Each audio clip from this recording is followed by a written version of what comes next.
The following podcast contains naughty language and ridiculous situations. Listener discretion is advised. Is The Wretched still the number one film in the country? I don't know. Jesus. It's been a slow year, huh? As far as movies go. But I keep on seeing films being shown on TV for trailers, and I miss those. We all miss the trailers. So things are starting to open back up. Hopefully some theaters, would be great. Go and see Bill and Ted Save the Music in the theater. I would love that. I know you guys would too. Why? Because you agree with me. You agree with everything that I say. You're good people out there. That's why I love you. Welcome to Trick or Treat Radio.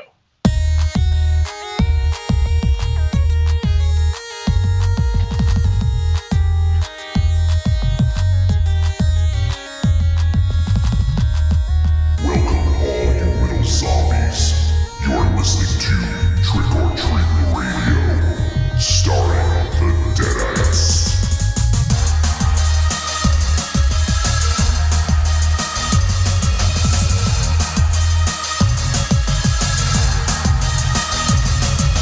Welcome to episode 412 of Trick or Treat Radio. Trick or Treat Radio is the world's most dangerous podcast. It's recorded in front of an undead studio audience here at Castle Wolfenstein, also at the Lair of Lost Swag within the Raven Chateau, also Casa de Zero and the Lair of the Gods. We are live once again in this quarantine life, although we're still quarantining. I don't know about everyone else. I think some folks out there are starting to let up, and maybe that's not a good thing, but we'll get into that. We discuss at least one film a week. We argue, we make fun of each other, and MZ didn't talk about the weather for change. Yeah, well, other people have weather too, They know what the hell, they know what's going on. And MZ, last week, number one film in America, The Wretched. Was it real? Yeah. Beautiful. Although last weekend, I don't know if it's going to make the number one film in America this week, but at least last weekend, number one film in America over the weekend, Becky. So we're doing the number one film in America 2 weeks in a row, I think. Wait, what? It was in theaters? Drive-in and shit. Because theaters technically aren't open yet, I don't believe. Yeah, no, but I'm concerned about that. And and I think, and MZM is going to help you out. I think it's Bill and Ted Face the Music, not Save the Music. Yeah, Jesus, you're so excited for the fucking movie, you can't even get the name right. It's not your fault. Did I say Save the Music? You did. Yes. Did I? You did. I could have sworn I said Face. No, you were fucking wrong. All right, Face. All right, well, fuck you then. How do you like that? That was their Live Aid record. Fuck you and fuck Raven Shadow and Aries before you start. Fuck you too. Wow. Who's next? What is he going to do to me? What is he going to do to me? You're not that far away from me. No, I know I'm not. I can be there and back in my house during the break. He's not wrong. Yeah, well, I can run. So yeah, all right. So Face Music. All right. So, kiss my ass. Wow. All right. So yes. So this week we are going to be discussing the film Becky, which looks like it was the number one film in America over the weekend. At least we'll find out. I think tomorrow, what film topped the week, but it's looking good for Becky. So that would be something if we did the number one film in America 2 weeks in a row. But we'll be talking about that a little bit later on. And we don't have much else planned. As of right now, we don't have any voice messages. If anyone's listening live and wants to change that, you can go ahead and send us a voice message, either an email or a voice message, whatever you prefer, to podcast@trickortreatradio.com. And we'll make sure to get it on the air. I'd love to hear from some folks out there and see how everyone's doing. And that's about it. And we're going to just kind of shoot the shit, catch up, and see what's going on. And so anything happening this weekend? Anything exciting? I had a birthday. Oh, yeah, I did too. I almost forgot. Yeah. How was your Happy birthday. Happy birthday to you. How was it? It was dull. That's not a bad thing. When you get to be my age and the situation that I'm in right now, what else can you really do? You mean like in a Not relationship? much. What? You mean like in a relationship? No. Very funny. Very funny. Being a cat. I'm 49 years old right now. Okay, I'm 49. I'm less than a year away from the big 50. Okay. Oh, we're gonna have to have a never big thought party. I'd ever make it this far. You know what? I'm calling it right now. When you turn 50, if we're still doing the show, which I assume we will be, we're doing an MZ. This is your fucking life episode. I swear to fucking God, we're doing that. We're gonna get people We're gonna all pull out all the stops. Yeah, people from NCW, everyone. We're gonna get everybody, right? Right, Raven Shadow? Make that happen. It's funny because I was thinking about that the other day when I was in the bath. What? About You think about what? us when you're in the bath? Not all the time. Just some of the time. Well, just some of the time, and I guess that's okay. Just Saturday. But no, I was thinking about, I have the VHS cassette of Monster Zero's 30th birthday party. Oh, Jesus Christ. Many years ago, where I thought, wow, he's old. Funny how that changes. So I need to work somebody, probably Johnny, that we can get a VHS to DVD or blue conversion of that. Well, why don't we skip I would DVD? like to see that. Why don't we skip DVD and Blu-ray and just go digital? How do you record digital from a VHS tape? What you do is you put the VHS tape in a VHS player, in a VCR, and then you hit Right. play, and I plug it into my computer, and I record. And I digitize it, and I make a digital copy, just like I did with all the NCW. Oh. Yeah. Except, does anybody have a VHS player? Yeah, I do. I get two of them now, I do. actually. Yeah. Do you really? All right. Well, then Raven Shadow, mail it over to him. No. Yeah, I'll get it. I'll get it. No. We want to get it before the 50th birthday. I'll get it in time for Well, like start it now. Well, start planning it now then. Raven Shadow, start planning to mail it out now, tomorrow. I'm Okay? thinking about- And it should get there by this time next year. No. we need a drive it. we need a name for your what was it, like the Raven? What's a good name for his mailing service? Pony Express. It's the Raven Express. the Pony Boy Express. Yeah. Oh, fucking. Yeah. Listen. I get anxiety. You do like Pony Boy though. I'd stay golden, baby. I like that. I like Pony. Yeah. That was the C. Thomas Howell, right? Was he the Pony Boy? The Pony Boy. I believe so. Yes, Yeah, it was. C. Thomas, right? Yeah. Who is also consequently Yes. MZ's favorite movie of all time, Soul Man. Yep. Yes. Listen. That movie's Different amazing. time. Yeah, I mean, that's one of those movies. Like, so what are we gonna do? Like, I don't know if you guys saw they took HBO Max took Gone with the Wind off of their service, at least temporarily. Did you guys see that? Well, yeah. Yeah. It's like, holy shit. Fucking I want to watch fucking Gone with the Wind. Who the fuck cares about Gone with the Wind? You know what I mean? Like, I'm sure it's a fine picture, and frankly, my dear, I don't give a damn. That's cool. I've Really? actually never seen it. No, why? Because we are It's a good movie. It's a good movie. Are under 49 years old. That's why we haven't seen it.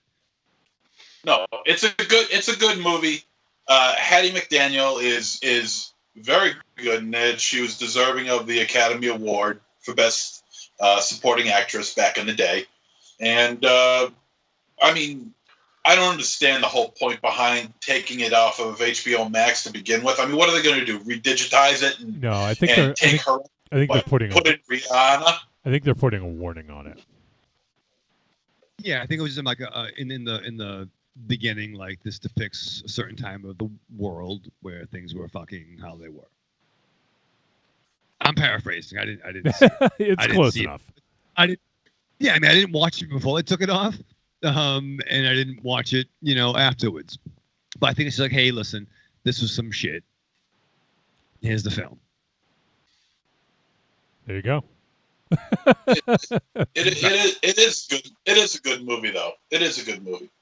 But I mean, to do it with that would probably mean that you would have to do it with other films. Yeah. Well, I mean, if we that's the only thing. Like I mean, can you do that with say The Toy, with Jackie Gleason and Richard Pryor? Well, it's. I mean, it's a slippery slope, and I don't want to get too caught up in this because it could be there's a lot of angles to this, but there, as Raven Shadow would say, mistakes were made. That's the way the world was, and it was representative of what the world was at the time. Is it right? No, absolutely not. But that's the way it was, and should we strip that from history?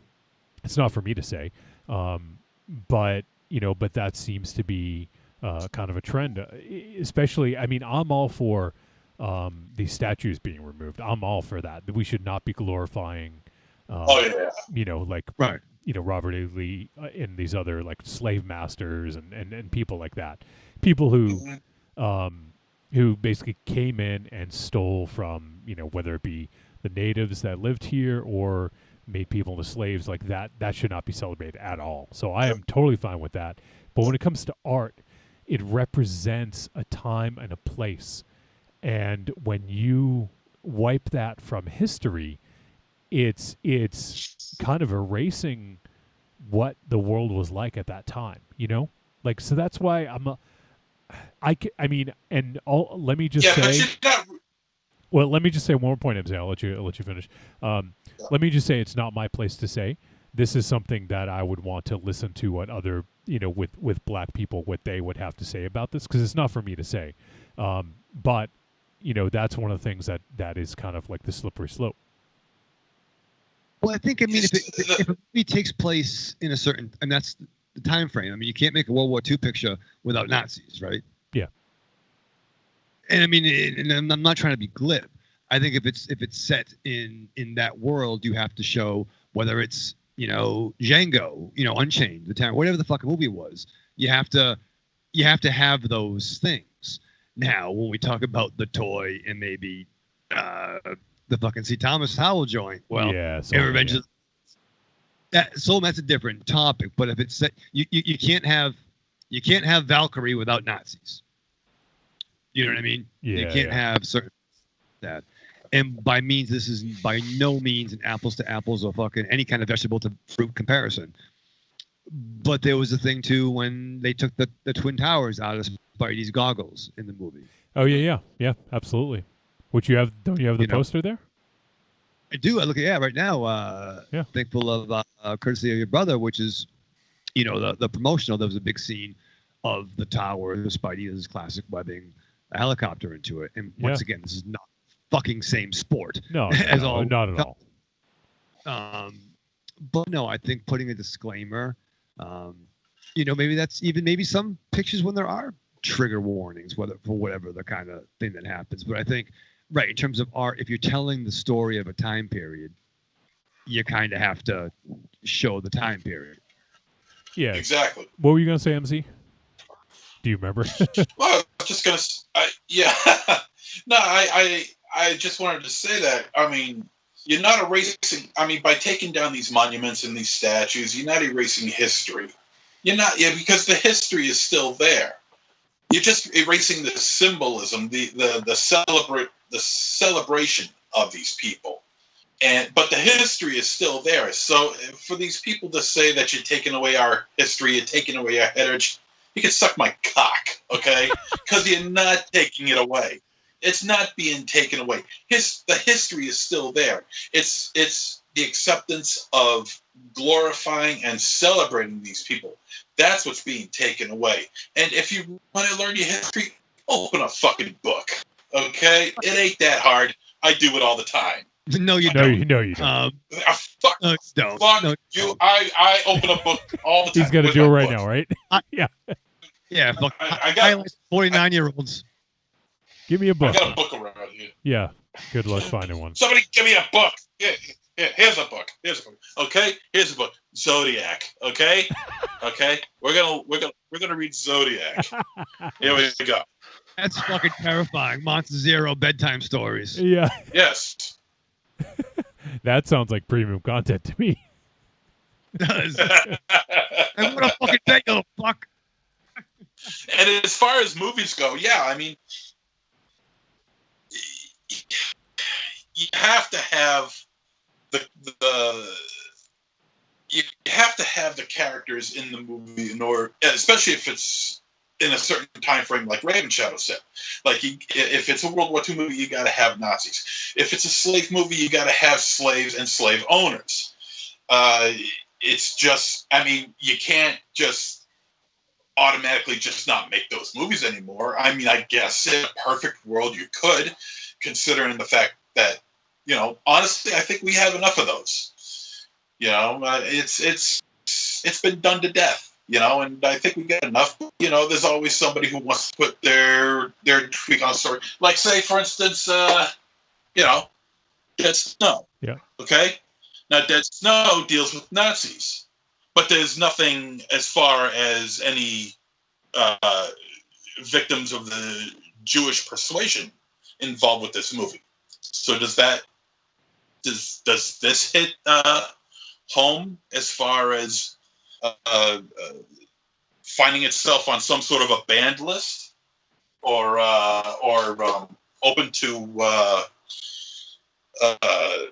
open to discussion about this being a movie being made in bad taste? I don't know. It's hard to say. It's funny. Marion is hanging out in the chat room. She says, "Is MZ filibustering with the book? I mean." He was like trying to fill time while looking around.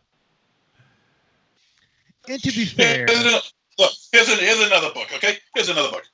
The Philly Fanatics' Happiest Memories, okay? what the Is that fuck? a coloring book? You need It's not a the. coloring book. Is there a version of the San Diego Chickens' favorite memories? And was one Jesus of them Christ. and was one of them almost killing you? I fucking hope not. That's the last Oh, look, you page. stayed inside the lines. Raven It's a book about the Philly Fanatic. Shut up. It's a book about the Philly Fanatic.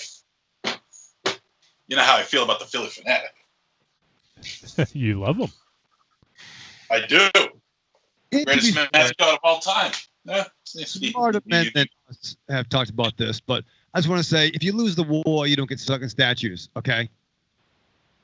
That's true too. Right? That's true too. I don't know. You can understand why this guy, you know, like Lee and Bragg, who can understand why these guys got naval, you know, army bases and statues. You know, yeah, they lost.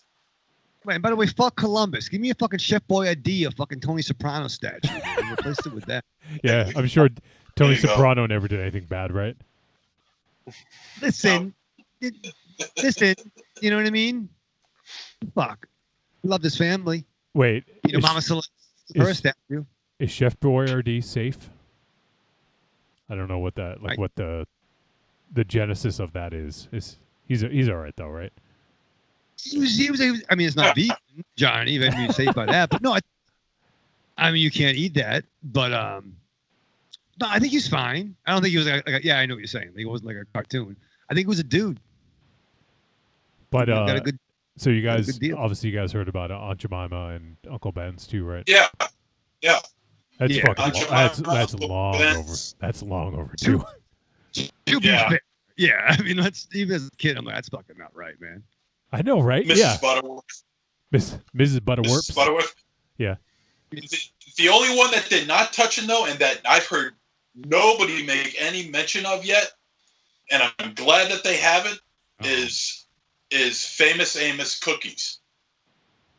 Famous Amos, cookie maker back in the day. That's no black guy. Yeah, there's no reason. But it was, yeah, it was named after.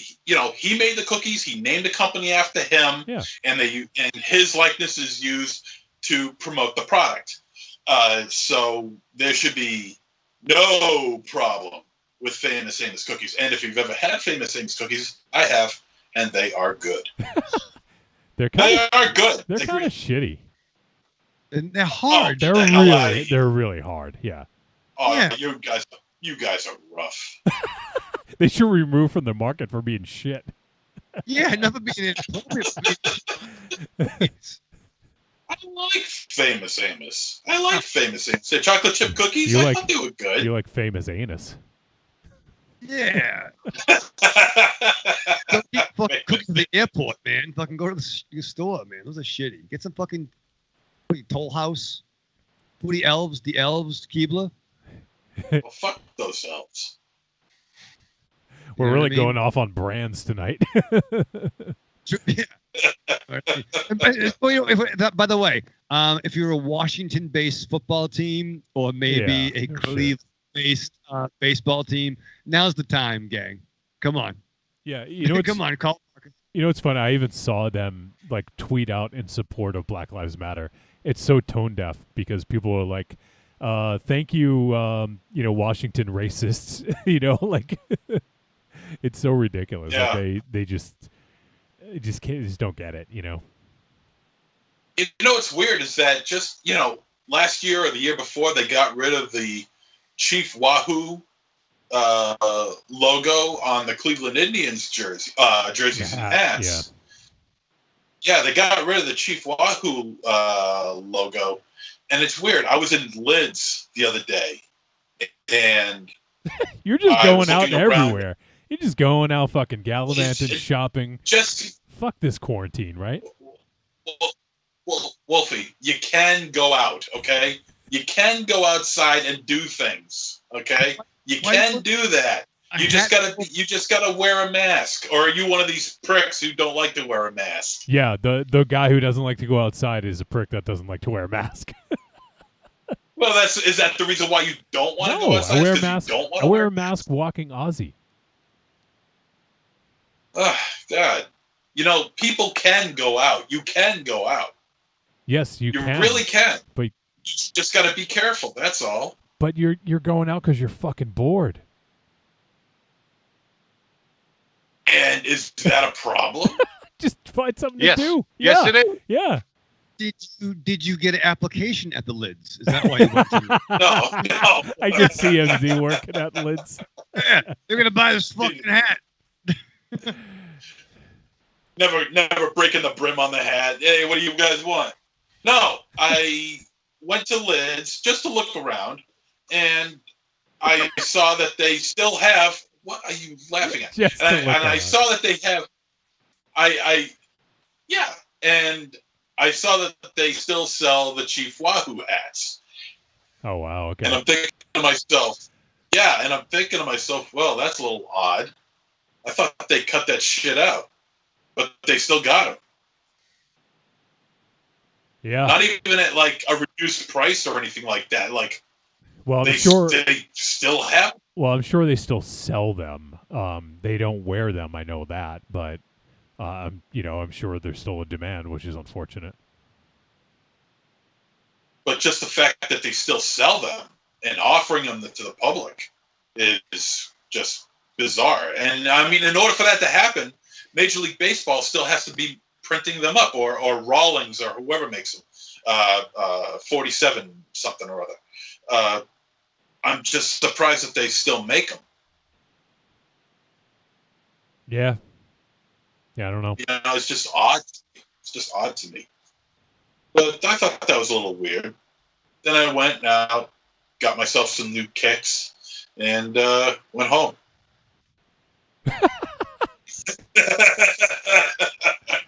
All right. See, this is the life. See, this is the life of a 49-year-old. Okay, No, during it's not. quarantine. No, okay? it's not. It sucks. It fucking sucks. Okay, it bites. It stinks. It sucks and it blows all at the same time. That's Okay, wait. it You're talking about a really 49-year-old unemployed child. a 49-year-old unemployed quarantined grown Child. ass man. Eric, what were you doing when Mount Zero was at Lids and getting Orange Julius and new shoes from Stride? What were you doing when he was getting his foot measured? Orange Julius isn't open. None of those places are open. I was thinking. Very few. He didn't ask very you a few question. Stores are open. I just want to juxtapose what MZ did on his days off, and I'm fascinated by what Aries did when Monster Zero was in the food court, When we were in the food court. or whatever he was doing when he was at KB Toys and Hobby. Just You do that today? KB Toy. Jesus, what decade are you living in? I don't know. The one Was with 1995. would be awesome. We could smoke in bars. We could hang out together, and no one got sick. I'll never forget my last interaction with somebody in KB Toy Store. Oh. I'll never forget it. It was 1996 or 7. I think it was. It was around the time when not Evil Dead, Resident Evil 2 for the PlayStation came out, and I wanted to buy a copy. It just came out, and I asked for one. He says, "We don't have any more. They're all on reserve." And the guy behind the counter says, "But look, I'll do you a solid. You give me $25 right now, I'll give you a copy." So I gave him $25 and I went home with a copy of Resident Evil 2. $25 So in you addition. bought a game. Okay. Yeah. On top of the game, or just 20? Did you get a deal? Yeah, How on much top was that of- yeah. back? I got a deal. I got a deal. And he pocketed the 25. It's illegal. Yeah. Perhaps you shouldn't admit to crime on air. I didn't do Well, was anything. Hey, that- I didn't commit any crime. That guy committed the crime. You probably just received stolen goods. Yes. Yeah. No, it wasn't stolen. No, it wasn't stolen goods. I paid It for it. broke street date though. That's illegal. Yeah, that is. No, Oh, I don't know. I don't know anything about that, to be honest with you. I really don't know. Oh, they're gonna ask you. Yeah, they'll catch up to you eventually. Yeah, they're gonna fucking wait. There's no statute of limitations on stolen PlayStation games. Sony will come after you, fucking ass. They have a no knock policy on their fucking. Jesus. It's fucking, the world sucks. Yeah. Yeah. I'm a very honest. Look, I'm a very honest person. Okay, I'm not the kind of person to take advantage of anybody else. I try to be as fair and honest as I possibly can with everybody in every situation. You know, because I've been on both sides of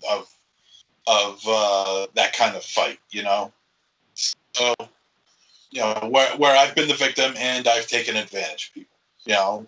And you learn from that shit. So, from that point on, I play it right down the middle.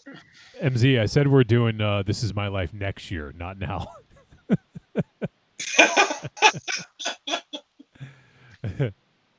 Speaking of which, I actually had some thoughts about what we might want to do for our 8-year anniversary. I'll run by you guys after the show or soon. So that's coming up in about 5 weeks, I think. Yeah, now it was 5 Really? weeks. last week. Yeah, so I got the 8-year anniversary show coming up soon. What else? Oh, we got we also have to think about next month for our Patreon. We want to do something a little special. It's our 1-year anniversary on Patreon, so we want to think about doing something a little different there. So we got some stuff Nice. coming up. You got some ideas, Raven Shadow? I do. Oh, nice. You'll have to let us know. Well, off air. I'll tell you. So lots of crazy shit going on in the world. Also, I did notice that I haven't seen it yet. The Watchmen HBO series they're putting up for free this weekend. Have any of you guys seen any of the episodes of that yet? No. I mean, I'd cut the pay channels a couple years ago, and I was kind Raven of Shadow. There are other ways you can buy HBO separate. I have HBO. I have HBO for free through my cell phone provider. Well, can I borrow your phone? I mean, what the fuck? I don't understand. Get AT&T. No, I mean, all right. What is does Verizon have Cinemax? What's going on with your hand? Jesus Christ, pick your hand up. What are you doing? This is weird. Why are you leaving? No, I'm just listening to this guy. MZ, do you have any gray hairs yet? A little bit. You're 49, A little bit. and you literally that's the biggest thing. Like, I think it's you have a full head of hair and you have like zero or very few grays. That definitely helps in looking younger. Yeah. Well, the fact that I don't smoke and very rarely drink also helps. I smoke, drink all the fucking time. Okay. Smoking and drinking has nothing to do with gray hair. Stress, on the other hand. Stress, yeah. Well, when you're stressed, what do? You smoke and drink. And I'm not saying I don't have any stress in my life. I just know how to contain it and deal with it. You blow it off at Lids. Go blow off some steam at Lids. Baby, I'm going to Lids for a little bit. I'll come back in a while. No. I mean, I got some gray hair, dusted around in my hair a little bit. I don't have like the Bruce Campbell thing going on where I got the grays going on the sides and shit like that. No, it's peppered in there a little bit. Not too bad. But there you go. What's bad about gray hair? Yeah, Aries is only 23. Yeah. It's fucking powerful. Fucking metal Gandalf.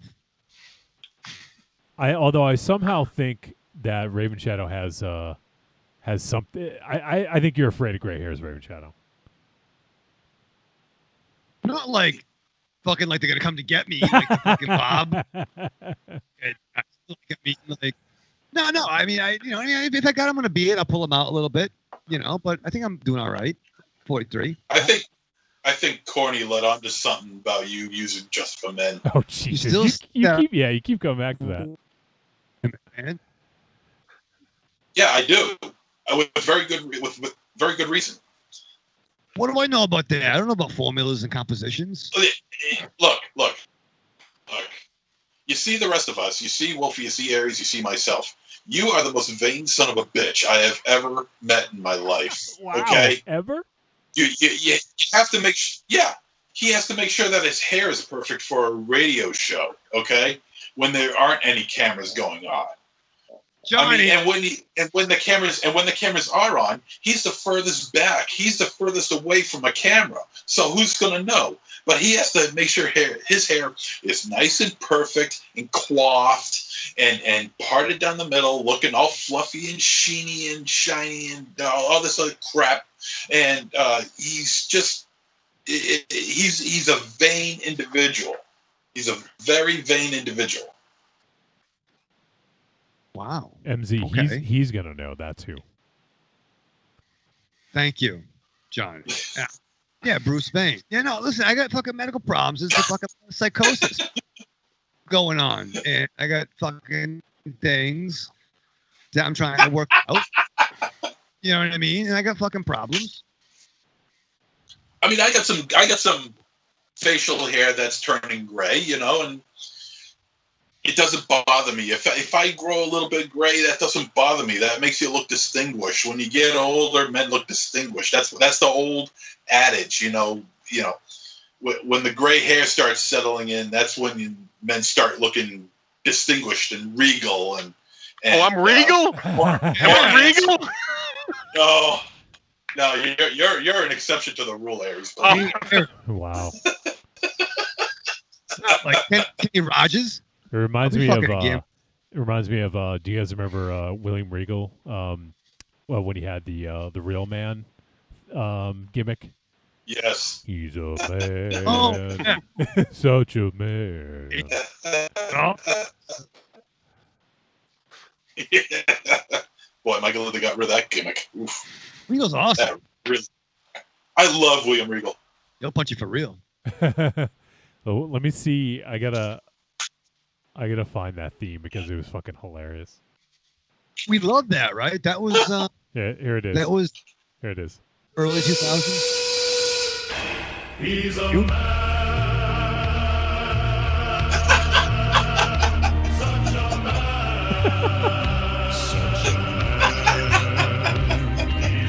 Subject of man.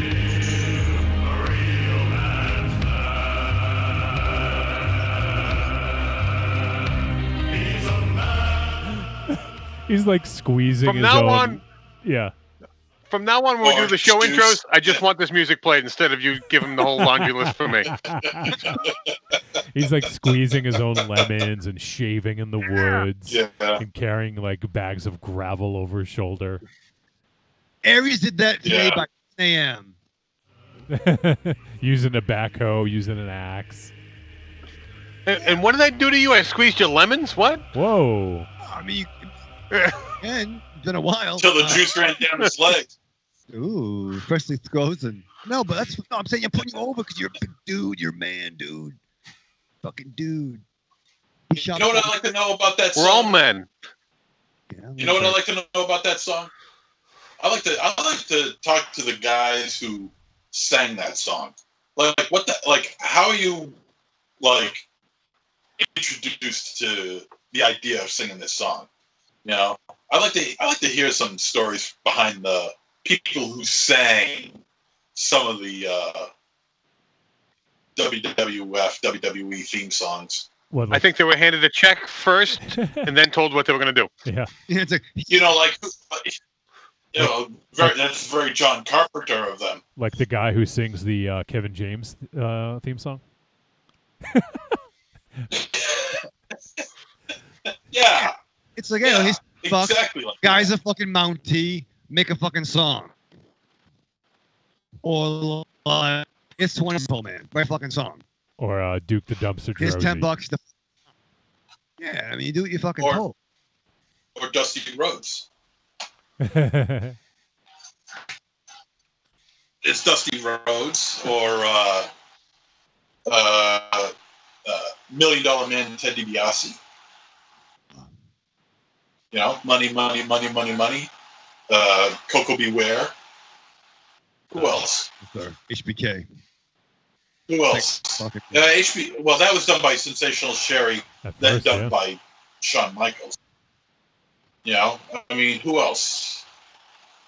Like who sang like the Brother Love theme song? Or, Well, now it's like one. Now they have like one group of producers that does most of the themes, and even if they don't do it themselves, they work with musicians to do them. So it's all sort of like in house. Although they did have I can't remember the guy's name. Kevin something or other was the guy who did all the WWE themes in the late '90s, early 2000s. They had one guy that did Oh, a lot really? of them. Yeah, I can't remember his name now. I think it was Kevin Didn't he pass? Johnson or maybe. I'll look it up and see. I Huh. might have been Kevin something, but I might be Well, wrong. or Real American. Kevin Or James. Real American by Hulk Hogan. Oh, it was Jim Kevin James. Jim Johnston. Oh, you were close. Kevin, Jim, yeah, whatever. But yeah, so he's he man, he did a ton. He did a ton of them. So it's not even worth mentioning because he's done so many of them. But yeah. So Like Hulk Hogan's Real. Like there was a video for that, right? You know, the guy never got any credit for it. Hulk Hogan's what? Real American. Yeah. I thought you were talking about another Hulk Hogan video for a second there. Yeah. Well, a lot of guys who write No, music. no, no. All right. All right. I've So, seen that one too. oh boy, of course you have. All right. Well, we should move on. We got a movie to talk about, and want to let people know about ways to support the show. You can do so a few ways. Number one, the best way is to go through Patreon. Patreon.com/trickortreatradio. And there, if you are a Patreon supporter, you get access to our exclusive episodes. We have Patreon exclusive episodes every month. And last month, we did the top 13 toy lines from Raven Shadow's youth. It was a lot of fun, Raven Shadow. Got some pretty good feedback on it. I'm excited. Which, by the way, they're re-releasing. Hasbro's re-releasing the 3 3/4-inch GI Joe line. Really? They must have listened to the Yeah. show. See? They must have. Yeah, they're doing it. Nice. Okay, so that's fun. Do you know when? I have to read it again. I don't remember. All right. I'll let you know. All right, I'll be waiting. I'm holding my breath, MZ. All right, so yes, so you can help support the show, and there's a few different tiers. If you just want to help support, throw a couple bucks our way. $2 gets you a heartfelt thank you, and you help us keep going. And then if you want the exclusive audio content, it's $5 a month. We will give you an extra bonus episode every single month. And also you get to help shape the format of the show. We look for feedback from our Patreon supporters to let us know what you guys want to see. So that's always the case. If you want to see something specific for one of those Patreon shows, just reach out and let us know. And we'll take it under advisement. If you want video, especially last month, we got a tour of MZ's Transformers collection, which was nice. So, and that's exclusive to the video. So if you want, go check out Patreon, patreon.com/trickortreatradio, and consider supporting. We'd appreciate it. Also, you can head to trickortreatradio.com. Scroll down, you're going to see an Amazon logo. You click it, brings you right to Amazon, inputs our affiliate link. Everything you purchase in that session will get attributed to us. We get a little bit of a cut. Doesn't cost them any extra, Raven Shadow. But it's another way to help keep the lights on. That's right. So you can do that. You shop on Amazon anyways. Use our link. And as Marion does, I know she mentioned this, you don't have to go to trickortreatradio.com every single... What the hell is going on, MZ? MZ just had a cat crawl across his face. That was funny. Cat on my head. Is that s'mores? Yeah, she's been doing it a number of times. I haven't seen it on the show. No, she has. Oh, yeah. I guess I didn't see so it. So you have lunch. Yeah. I'm thankful that you're wearing pants right now. Hey, look, I'm in quarantine. I don't have to wear pants. Well, something, I mean. So, yeah, if you can go ahead and bookmark that Amazon link so you don't have to go to our site every single time. So just go there, right-click on it, copy link, and then go ahead and bookmark that. Also, on our website, trickortreatradio.com, from there, you can find some digital content. We got the greatest hits of Trick or Treat Radio Volumes 1, 2, and 3. So go ahead, give those a look, and if you haven't listened to them, give them a purchase, and that'll help support the show as well. So, those are the ways you can help support to keep the show going. But, Raven Shadow, to help keep you going when you sit down and watch the movie that we're going to be discussing, what do you do to prepare for that? Johnny, I'm going to tell you, I actually went out this weekend. Did you go to Lids? I went to a social distancing. I didn't go to Lids. I'm not a fucking maniac. You know, it's like what fucking Professor Magneto said, the pawn's going first. But no, I went with Marion, and we went to a social. You got to see Marion? I did. We had a social distancing fire pit. It was just Mary and myself and a friend of hers. You know, we had, outside in a fucking, out, not indoors, I guess it would be. So we were outside. There was a I should hope you didn't have a fire pit inside. That'd be wrong. I asked them, like, where's the fire going to be? And she's like, you're a fucking dummy. But no, we were outside. You know what I mean? And it was nice. And actually, Monster Zero, you'd like this. The friend's house we were over, old friend of Marion, she is a direct descendant of Proctor, John Proctor. What? From the Salem.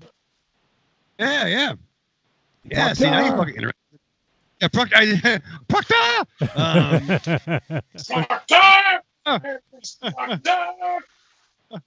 Look at my police academy and see what he looks like as a chick.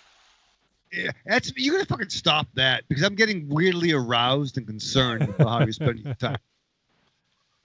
I'm not surprised. Yeah, yeah. So that was nice. It was nice to be out. We had Rocky on in the background. You know, he was doing his stuff on Saturday. It was Saturday. You know, the Rocky came in, and it was nice. And of course, you know, being out, my first thought is I gotta fucking get home. I got a movie to watch. I got to watch fucking Paul Blart be a fucking Nazi fucking maniac and fucking community involved. I don't even know, whatever the fuck. So up to all that social D'ing, Social I had to D'ing. Sorry, I buried your phrase there, but yeah. So you were doing a little social D'ing. Social D'ing, yeah. And I had to strap on. You go through your week with the same old routine. What you really want is some blood and thunder in your life. Well, friend, you found it. The Cromcast is an adventurous journey through the history of two-fisted pulp stories. With your hosts, John, Josh, and Luke. we have action, horror, and adventure, all through the lens of pulp luminary Robert E. Howard. Don't just stay in your ordinary life.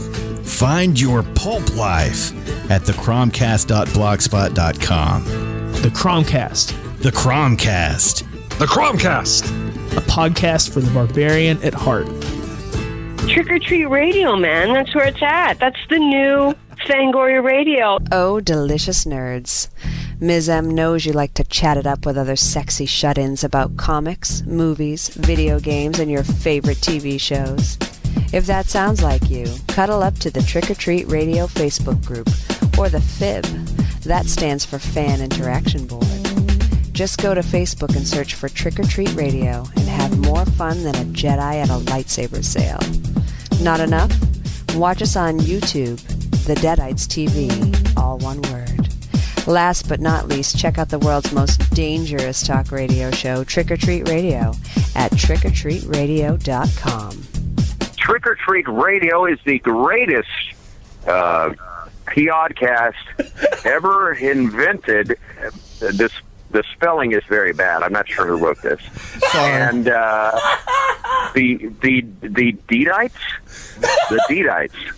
is that a company that procures houses? The Deadites. Oh, it's the Deadites. The Deadites are a fantastic musical act. That is what I was supposed to say.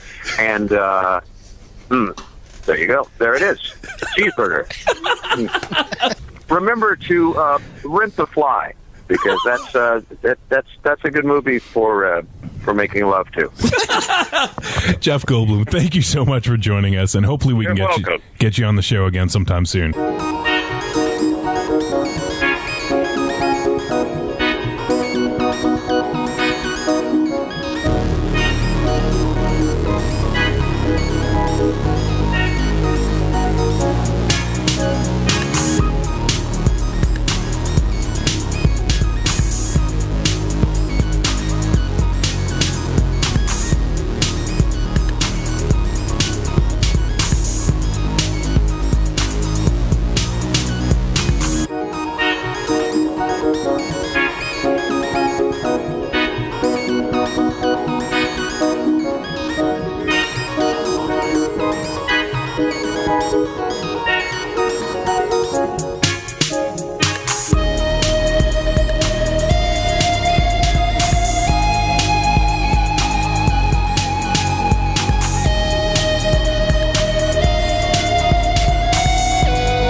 return to Trick Radio. MZ, what are you doing over there? Yeah. Oh, you're good. The Philly Fanatic. Dancing? You dancing over there? Says Fanatic. So. Yes, it's meant to fill up my time when I'm not doing Police Academy meetings. That's where you do all day, right? You go to Lids, you play with the Philly Fanatic, and you make Police Academy memes. That's right. All right, well, we're going to talk about a movie. And that movie is Becky. Let me just pull up the details here. Not Gone with the Wind. I had pulled that up on IMDb. All right. Becky, this film is 93 minutes. It is rated R. It is an action drama horror. And it is directed by Jonathan Milott and Carrie Murnion. And it is written by Nick Morris, Ruckus Skye, and Lane Skye. And it stars Lulu Wilson, Kevin James, Joel McHale, Robert Maillet, Amanda Brugel, Isaiah Rockcliffe. And the synopsis: a teenager's weekend at a lake house with her father takes a turn for the worse when a group of convicts wreak havoc on their lives. I was going to go to Raven Shadow, but he's not there. Big surprise, right? What was that, MJ? Shock. Yeah, shocker, yeah. All right, so... What a shock. So, yes, so we're going to talk about Becky. Now, before we jump into that, this film, as I mentioned, directed by Jonathan Milott and Carrie Murnion, are the duo who directed two other films that we've discussed on the show, Cooties and Bushwick. You guys remember those movies, right? I think Yeah. Aries was around for Bushwick, I think. Do you remember that? Yes, I don't remember Cooties. Okay, I remember yeah. Bushwick. Bushwick was good. Cooties was 2014, I believe, so I think you missed that one, but... Did you know that, Ram Channel? The directors from who did Bushwick and Cooties? I knew Cooties, but I forgot. But Bushwick, really? I fucking love Bushwick. Yeah, your boy Davey Batistes. Oh, DB. Fucking, he was great. Yeah. I love the he has movies apparently. So that's the one I want to get to, but I fucking loved fucking Bushwick, man. Bushwick was good. Cooties was good. The only reason why I remember Cooties over Bushwick is, and maybe Bushwick falls in the same category, I don't know, but Cooties was produced by Elijah Wood. Yep. It's one of the producers. So that's the only reason why I remember Cooties. So I remember Cooties being a good movie too. Yeah, I didn't love Cooties. I liked Bushwick a little bit more, I believe. I think the more serious tone worked for me personally. But yeah, I mean...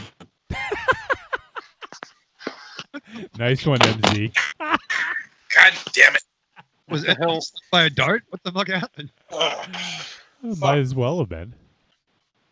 You know what? I got a brand new laptop.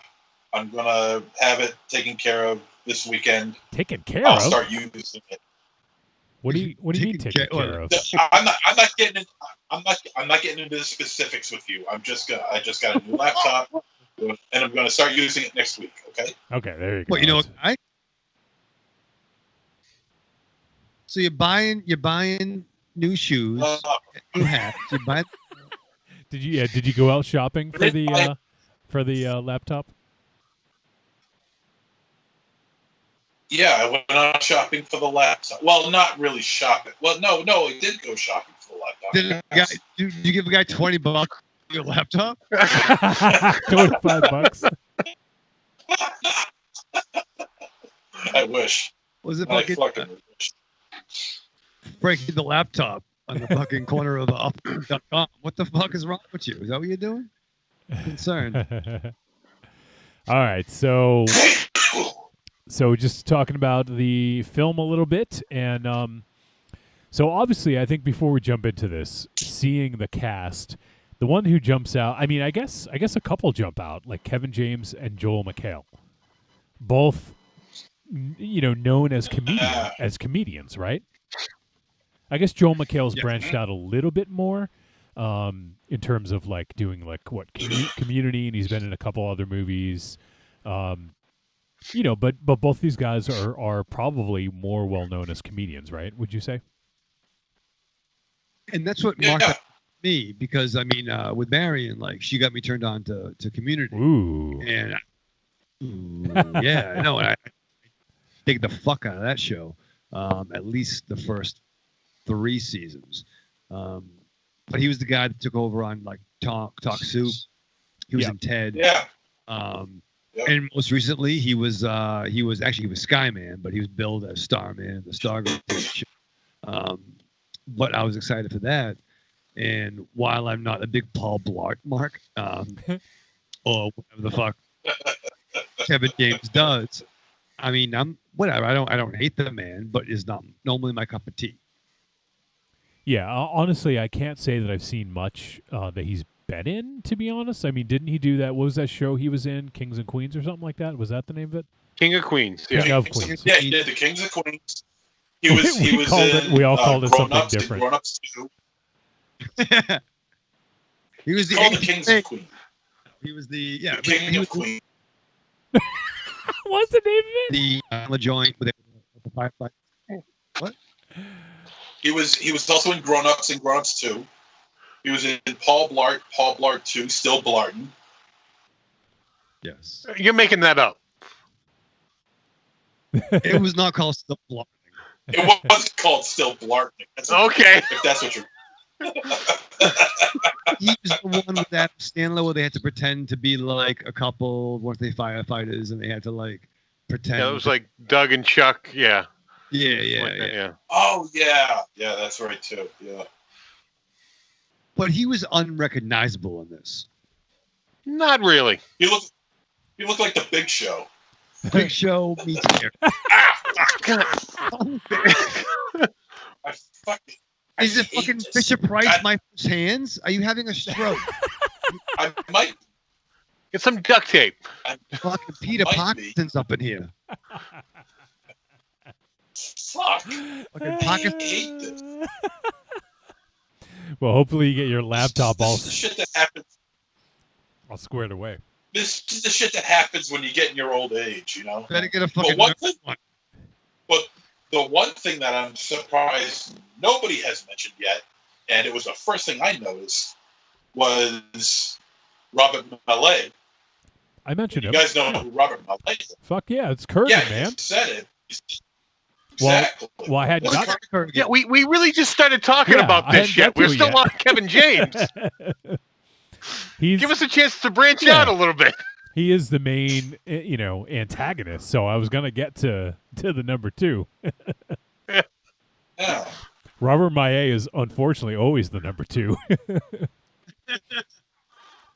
Well, he's the muscle, and he's very convincing because he's just so goddamn big. So I gotta say, yeah. So okay, now that MZ mentioned it, let's talk about Robert Maillet, and he was known as Kurgan from WWE way back in the day. He was, oh shit, what was that? The name of that group was the Oddities. Truth Commission. Yes, thank you. Before the Oddities, the Truth Commission. Oh. When he was with Sniper, Recon, and eventually one of which was Bull Buchanan, and then also was Cyrus. Right? Was that his name, Cyrus the Virus? Yes, Cyrus the Virus. No, yep. Cyrus the Virus had long hair. Yeah. That's who he He originally started in the Truth Commission. Yeah. Kurgan. Then he went to. No, I thought Cyrus looked kind of like me from ECW. Really? Was that? Huh. He was. So he was the Jackal. I'm sorry. He was in ECW. Jackal. He was Cyrus the Virus in ECW, but then when he was in WWE, he was known as Jackal. Because they all had these. See? I think he might have went by Cyrus at one point in WWE. I don't remember now. But yeah. Anyway, so it was the members were originally it was the Commandant. Do you remember that, MZ? Yeah. Yeah. He was like he was the leader, wrestlers. and then it was Kurgan the Interrogator, Recon Sniper, Tank, and eventually the Jackal, who is also known as Don Callis, who does now he's with Impact Wrestling, but he was doing commentary in New Japan for a while. Well known sort of wrestling personality. But yeah, that's Truth Commission, man. Like that was that's where Kurgan got to start. Was in that, and they were kind of like was like a take on the South African Truth and Reconciliation Commission. So it was this weird sort of thing that they did in the 90s, mid to late 90s. I think it was maybe late 90s, I believe. 96 and 99 is when they did the Attitude Era. Yep.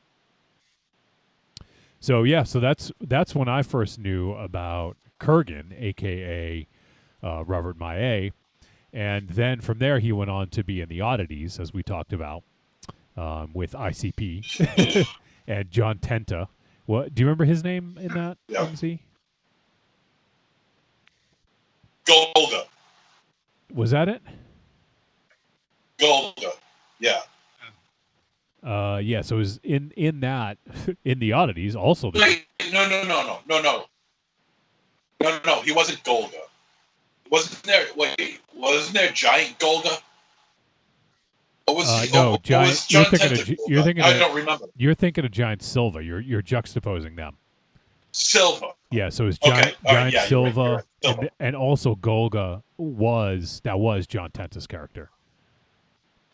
Yeah. So you're right about that. So yeah, so we could go back into Robert Maillet's history as a wrestler. I'm sure that most people probably don't give a shit, but yeah, he was, and that was from 88 to 99, I guess. So I guess the Truth Commission was still going while Kurgan, yeah, because Kurgan, that's right, he left, and he joined the Oddities. But yeah, that was a interesting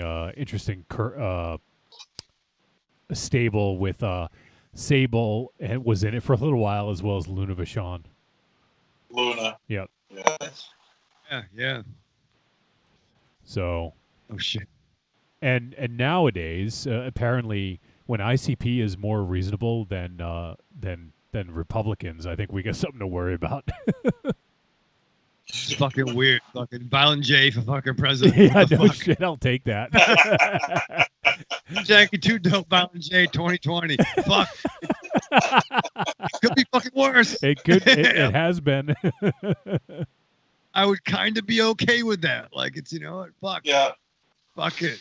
It can't possibly be any worse. Yeah, my Secretary of Defense, not the balls. Perfect.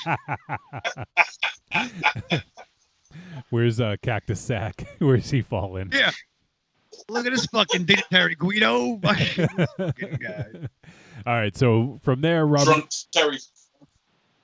So I was just going to continue on with Robert Maillet.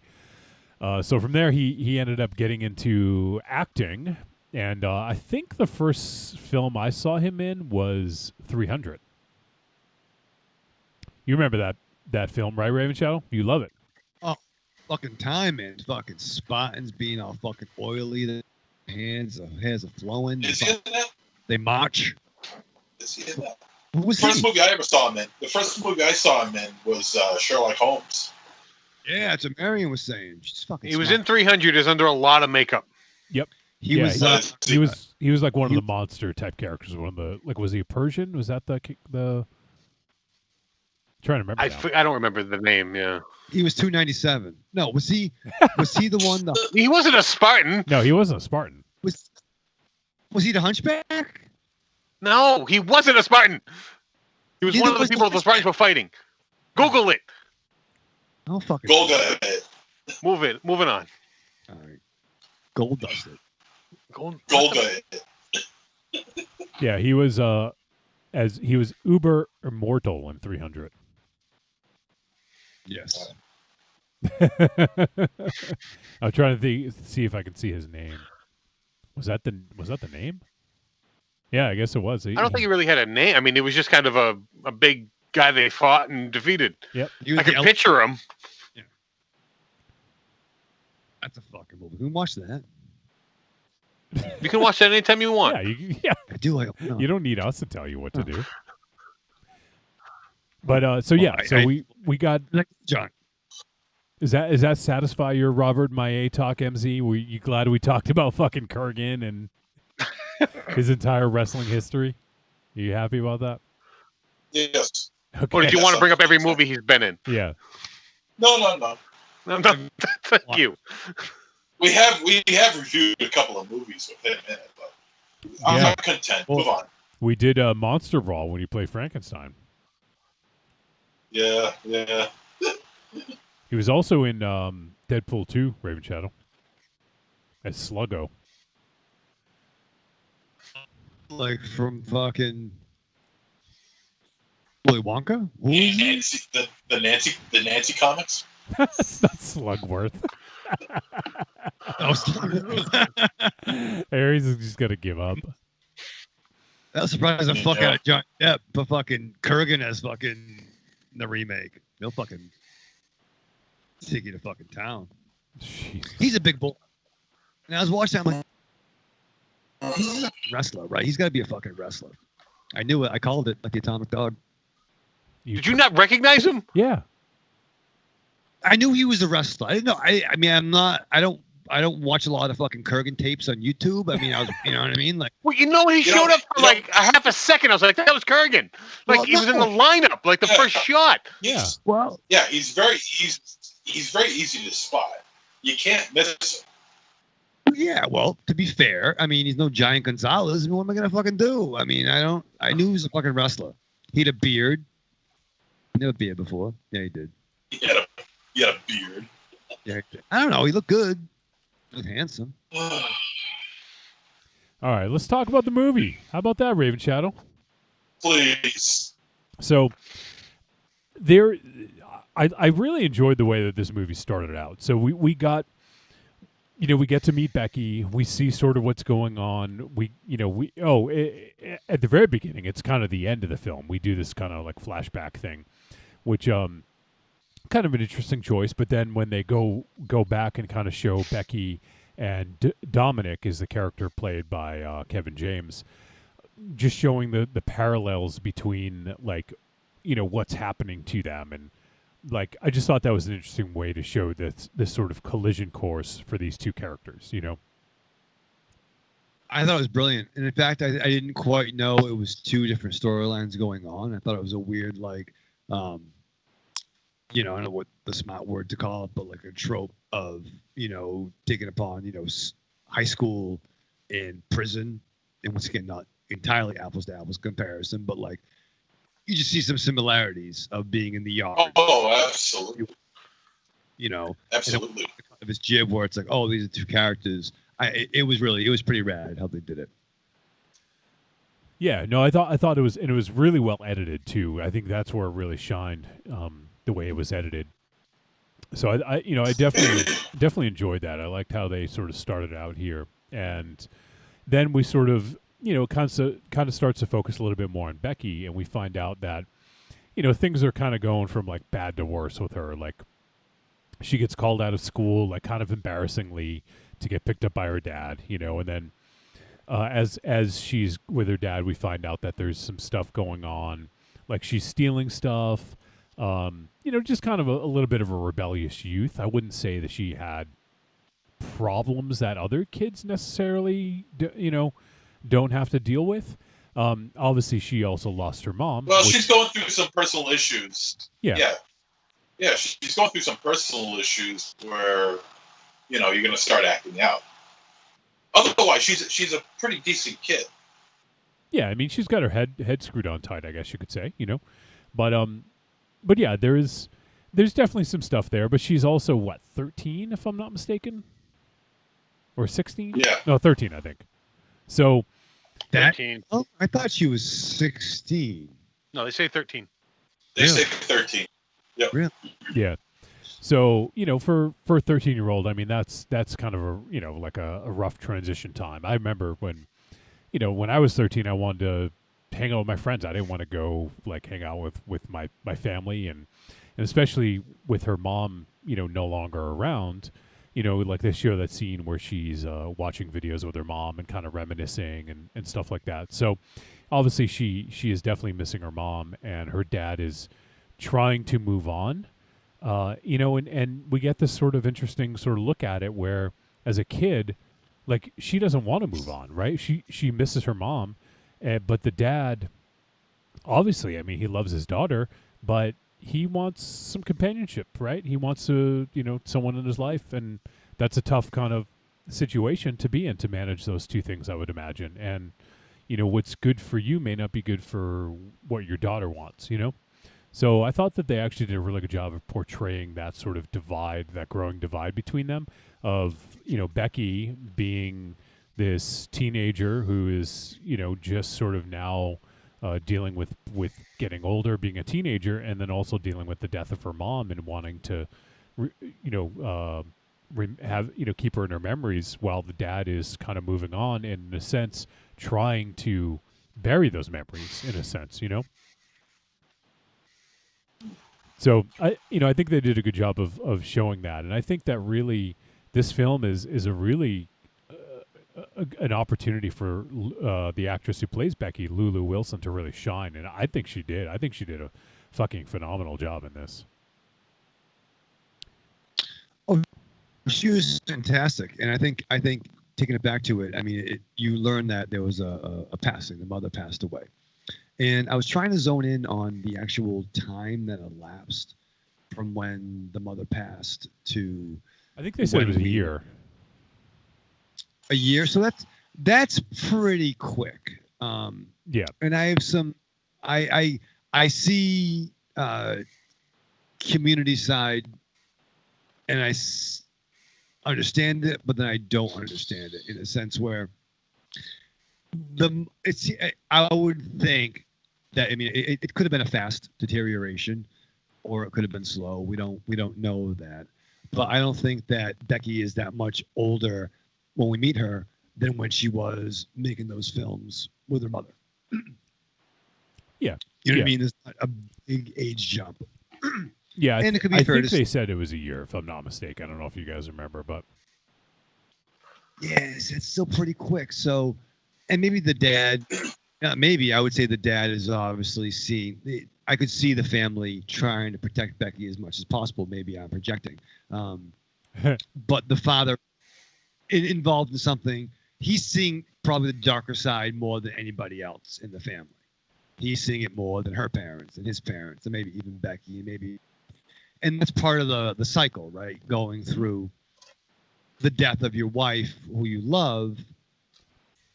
But you're seeing it from a perspective that only you can.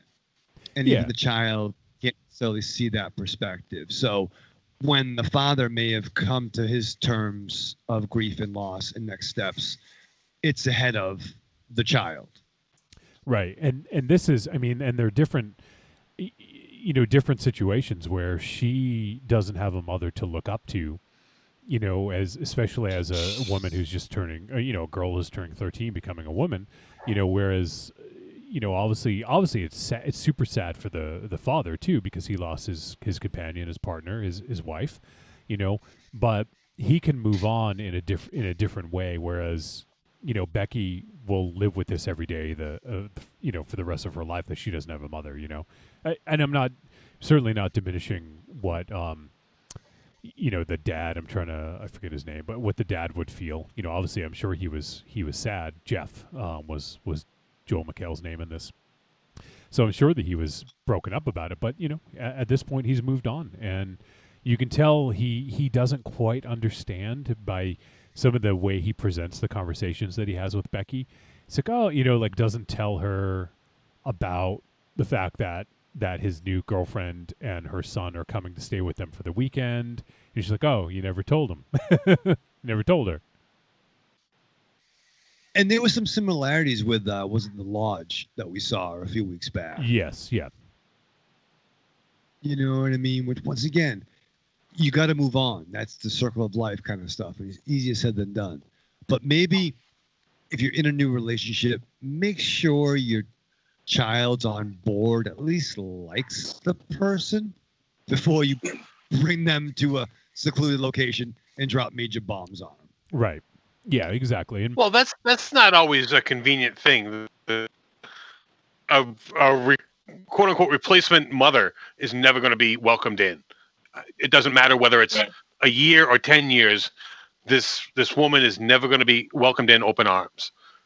But no, not maybe not open arms, but yes, there is a progression where we've seen it happen. We know people that can happen, but I think that where Becky was, she wasn't ready for that, and I think it wasn't. I think it was poor service by Jeff to not only Becky, but it was poor service to his girlfriend and for the girlfriend's kid too. It wasn't fair to them to bring them to that situation. But you don't. This movie left a lot to be interpreted. That you didn't know the situation of the other woman and that child. Whereas they were dating, but maybe that they needed to be in a marriage to get insurance or other benefits like that would need to speed up that process. Right.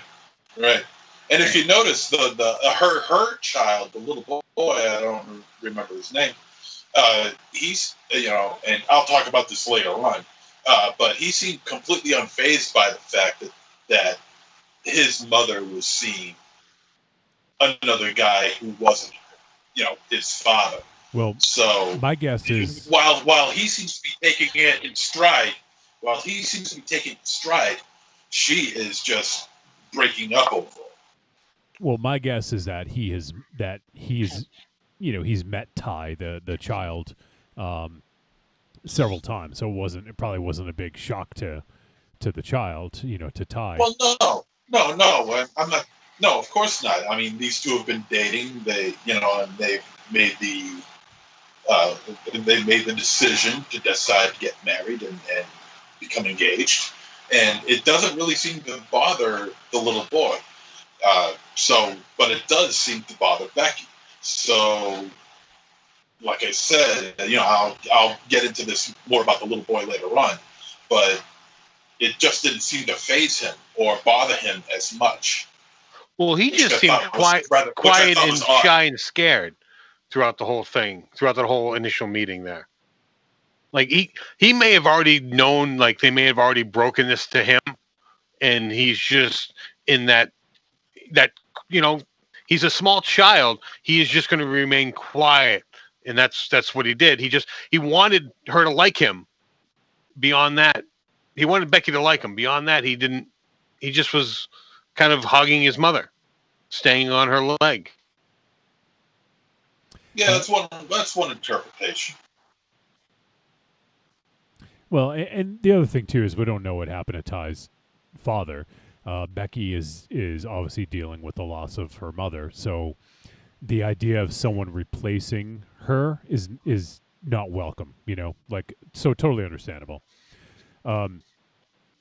So one other thing I thought was interesting that I saw was, so supposedly Simon Pegg was supposed to be Dominic in this film initially. He was signed on to play the role, and then he had to drop out due to scheduling conflicts, and that's when Kevin James had come in.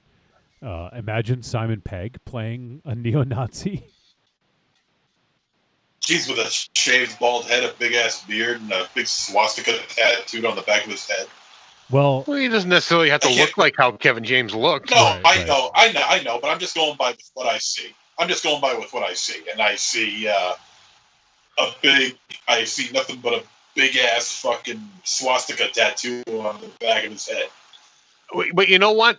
I think Simon Pegg shaving his head would look more like a neo-Nazi than Kevin James did. Yeah, probably. I mean, not because Simon Pegg wouldn't have the giant beard. He would just look like a traditional, like, 90s era skinhead. Yeah, that's a possibility, but I think Kevin James looks a lot more threatening because of his size. But I mean, not to say he did a bad job. but his size was unnecessary because he had Kurgan by his side. Yeah, agreed. And my guess is because Kevin James was doing this, and most people know him as Paul Blart or, as a comedian. My guess is he had to sort of badass it up a little bit, So I think the beard and the shaved head is probably has a lot to do with that. Raven Shadow, while you're away, I actually mentioned something I thought you'd be interested to know, but you were away. Should I tell him? Please. Please. I don't know. At what point did he walk away? I didn't even see that. I don't know. Yeah. Well, yeah. I I just had a problem. I was running up. I just mentioned that Simon Pegg was originally supposed to play the main villain in this, and then he had a scheduling conflict, so that's why Kevin James got cast. Really? Well, that would have changed the dynamic a little bit. Yep. So we already talked about it. So You missed your you opportunity. missed your chance, but he's filling you in. Well, no. Yeah.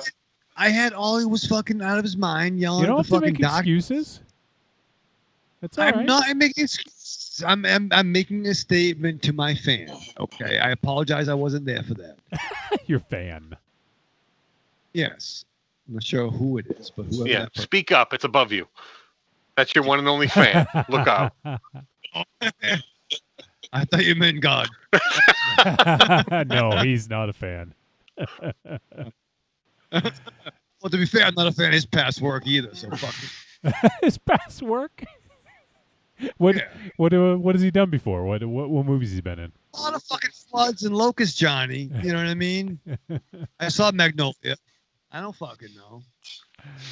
Oh fuck. I don't know, man. I don't know. I think Kevin James did a rather admirable job in this movie. Yeah, no, I he's think good. he was, he came across very threatening when he needed to be. I think his size. I don't give a damn what you. I mean, you guys can say whatever you want about Apex. That was Malay's character. Great name, by the way, for him. I think Kevin James did a very admirable job in this movie, portraying a neo-Nazi. He was believable. He was very believable. Yeah, I'm not saying he did a Especially when bad he took it- job. I'm just saying his size was not a factor. Like, you could have had Raven Shadow could have played opposite of Kurgan because Kurgan was the muscle. You just needed the voice. Yeah, that's why Aries hang out so much. Yeah, You calling me but with Kurgan? that- Is that what you're doing? You can be my Kurgan. Yeah. Well, it's better than being Paul Blart. Aries would fucking. Yeah, but I think with that size, you get that added muscle. Granted, it's less muscle than Apex, yes, but I think if Simon Pegg was to play this role, it would be less muscle than Kevin James' character. And yeah, as I much don't as think I Kevin, like I don't think Kevin James is much muscle. I mean, at one point he grabbed Jeff by the throat, and that was about it. Yeah. not just him Yeah, though. there was just- It was stuff when But there in was the- this one move. There was this one move that Apex does that I think I stood up and I cheered. I literally cheered. I clapped and I cheered. We'll talk about it when the time comes. I think he the has. choke slam. Huh? The choke He slam. gave Becky the Yeah. Yeah. There was another, since we're on the topic of wrestling moves, there was another wrestling move in here. Yeah. There was a gut Yes, wrench power bomb. yeah. Was it? I'm trying to remember because I wrote that down. Was it Apex that did it to Becky? I think it was. Yes, it was. No, I think No, no, it's I think Kevin James. Oh yeah. Okay, yeah. That's right. So he did a power bomb. But Kurgan does a choke slam on a 13-year-old girl. How beautiful! He should have is did that claw choke slam that he used to do as Kurgan.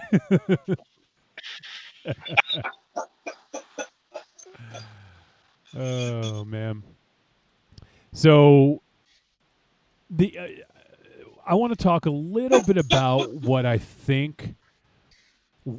I don't know if Okay, so you got.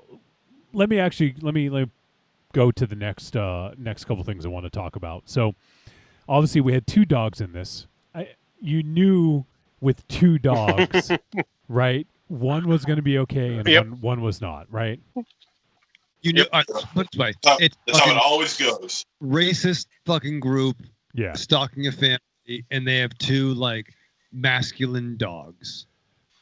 Yeah, and there was that one scene where the 2 other guys, not Apex or Dominic, but the other 2 that were with him, there was the one who was talking about the dog and how it wasn't like, oh no, or was it Kevin? It was Kevin James. I'm sorry. He was talking about the his character Dominic was talking about the breed of the dog and how it wasn't purebred.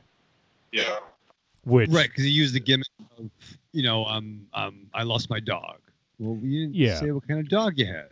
Yeah, which is, I mean, obviously sort of something that obviously, since they're Nazis, that's what they're all about, right? Like, pure sort of like nothing tainting the DNA or the genetics, the bloodline. Yeah. So just kind of an interesting thing, interesting tactic that they took there. And then they show Becky has a key that has a symbol of the Valnut on it, which are you guys familiar with the symbol at all? Nope. Okay, so it's if people listening out there, it's the 3 triangles sort of like interconnected. It unfortunately now is sort of been taken or appropriated or claimed, if you will, by neo-Nazis and white supremacists, but it has roots in like old Germanic language, like so Viking age, like that old, and it looks like the meaning of it has been debated. It's not like clear cut because the word Valnut is actually a newer word, so that's not what they called it back then. But it's a Norwegian word which means the knot of those fallen in battle. And yes, so it's one of those symbols now. I think, and I was talking to T-Dog about this, and I think she said that the Anti-Defamation League has said that it is a hate symbol now. So whether or not it should be, now that they have said that, it essentially is, which sucks, right?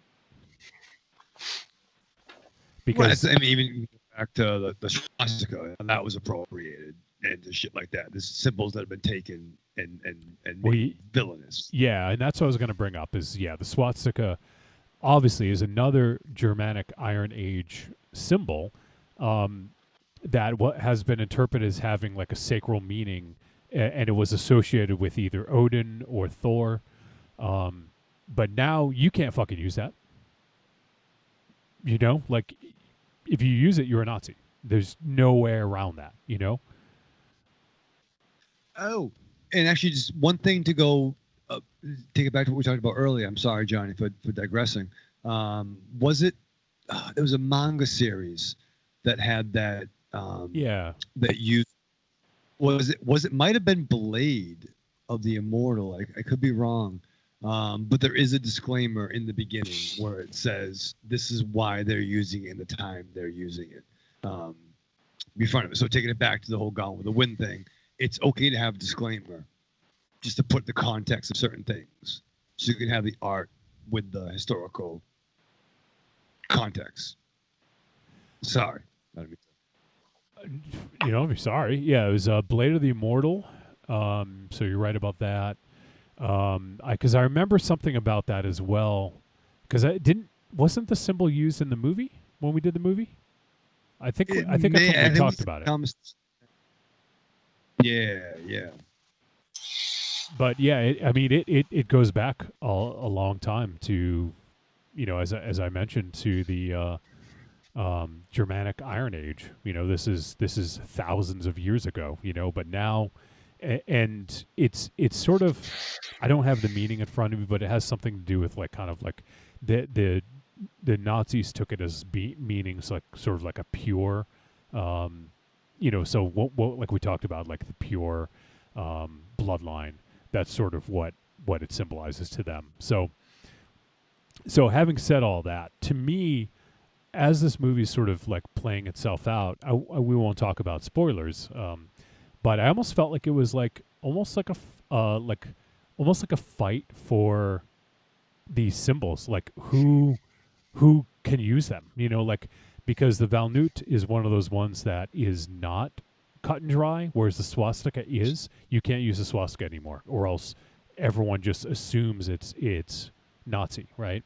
But the Valnut is one that is used in a lot of sort of like Viking jewelry and stuff like that, So it's one of those ones that's sort of like on the fence, where some people may see it as something that is tied to white supremacists, and others see it as a different kind of symbol. So it's one of those ones that's on the fence.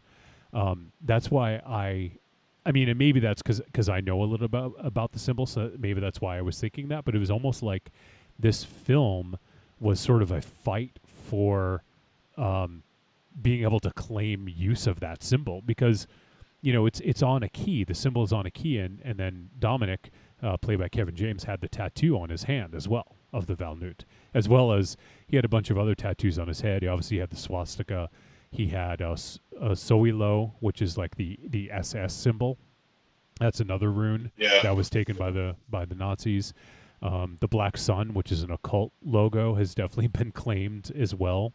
So a lot of these symbols are symbols that have been used, whether they're runes from like, from the Viking Age or before, because the Elder Futhark is a rune alphabet that was prior to Vikings, basically, and that had a lot of these symbols that you see today. So it's basically appropriation, and taking it and claiming it as your own. And that's why I thought this film, whether or not it intended it to be that way, that's kind of how I saw it, was sort of like this, almost like this fight for use of this symbol, So I don't know what you guys. Well, since I don't know that, I was just gonna say. So I don't know that much about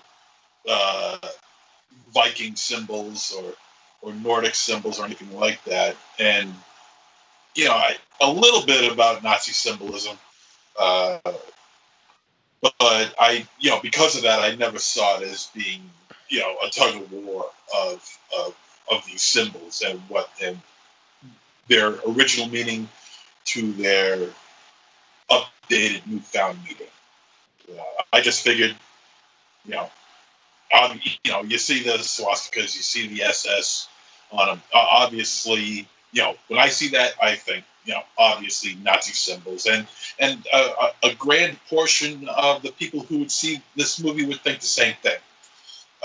Because I think there's a few more people who I think there's a few more neo-Nazis than there are modern day Vikings in the world. Or maybe there aren't. I don't know. I'd question that, but I'd hope so anyways. Right.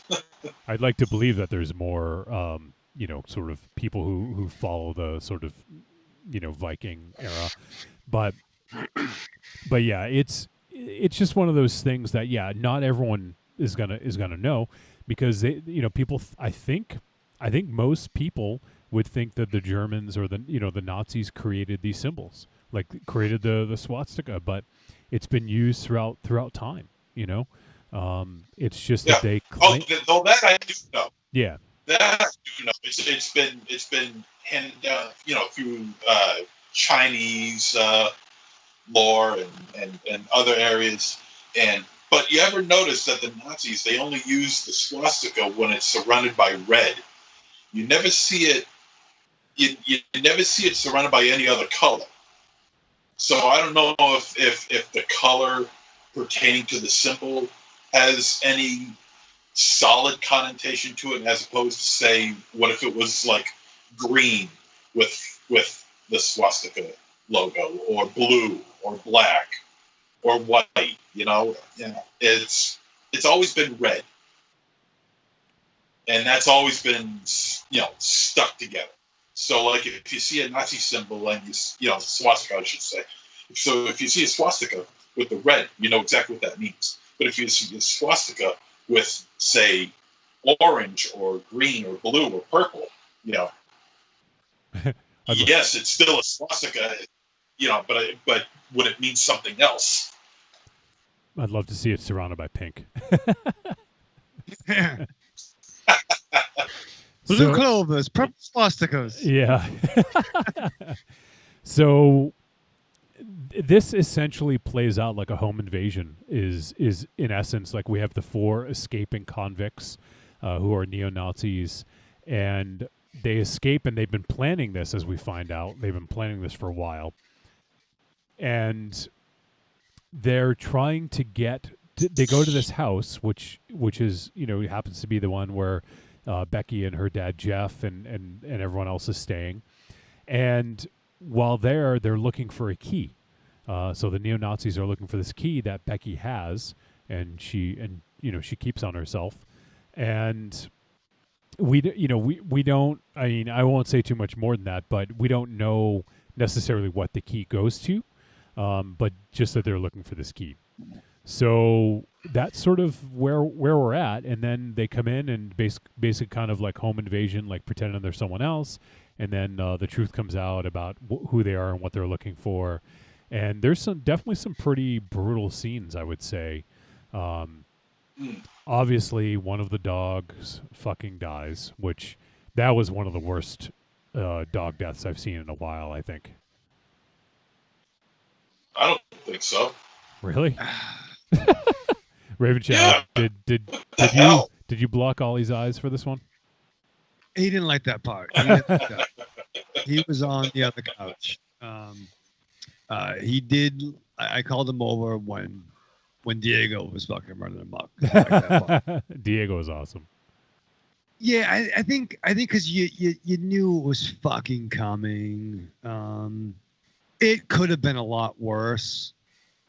It was shitty. Well, yeah. I mean, I guess it could have been worse, but Yeah, the biggest thing. I mean, just the fact that the animal dies is of course, with you especially is a bad thing.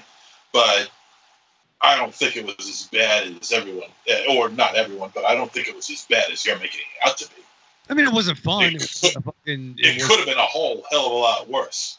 Well, sure, but I mean, I think the thing is showing it laying there is the thing that I don't like. Agreed, and like it could have been done, one and done. It could have been two and done. Yeah, it could have been done. Well, you know what? That's well, no, I think that's accurate to how these people reacted to the dog before. That's, I think, is accurate how they would kill the dog. Yeah, and it was a big fucking dog too. It was a Rottweiler, right? Rottweiler. Yeah, it was a big dog. Yeah, mix. Those I forget the actual type, but those are like giant dogs. Yeah. Big dogs. They were super sweet though in the movie, obviously. But I got a question for you, Raven Shadow. Do you want to see a team up between Dominic and Randy from Low Life? No, because Dominic would do a horrible things to Randy. You know what? Maybe Randy should go after Dominic. Randy with the mask on, right? Put fucking Randy and Becky in. That's a fucking picture. El Monstro. El Monstro. Jesus Christ, MZ! We can't see when you put it up that close. Well. It was like literally like an inch from your camera phone. Jesus Christ. Yeah, well, Randy is fucking different, sir. Than what. Well, they both have huge swastika tattoos. One has it on his face. One has it on the back of his head. You don't know Randy's struggle, okay, sir? That's number what, 4 or 5 that MZ's dropped his phone? I am concerned about your welfare right now. Why are you Duct tape it. Aries, strap him in. Strap him on. How about a zip tie? You want a zip tie? Yeah. It's fucking good. But, so now we're adding some stuff going on in the picture.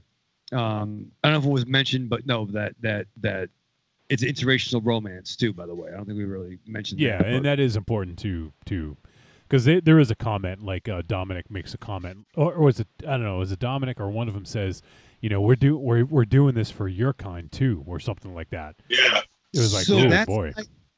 That's my question about the key. And that is one of the good things about this movie is that it is that the glowing briefcase, the glowing trunk. Yeah, it is. What? It is left to the viewer's interpretation as to what it is for. Jesus Christ. You a pill? You come down. What, me or Johnny? He's drinking. You. No, he's drinking. He's all set. No. But that's exactly what I was thinking. Where like I'm there's a lot of things I'm interested in that we didn't see about this picture. Is it the key to the Ark?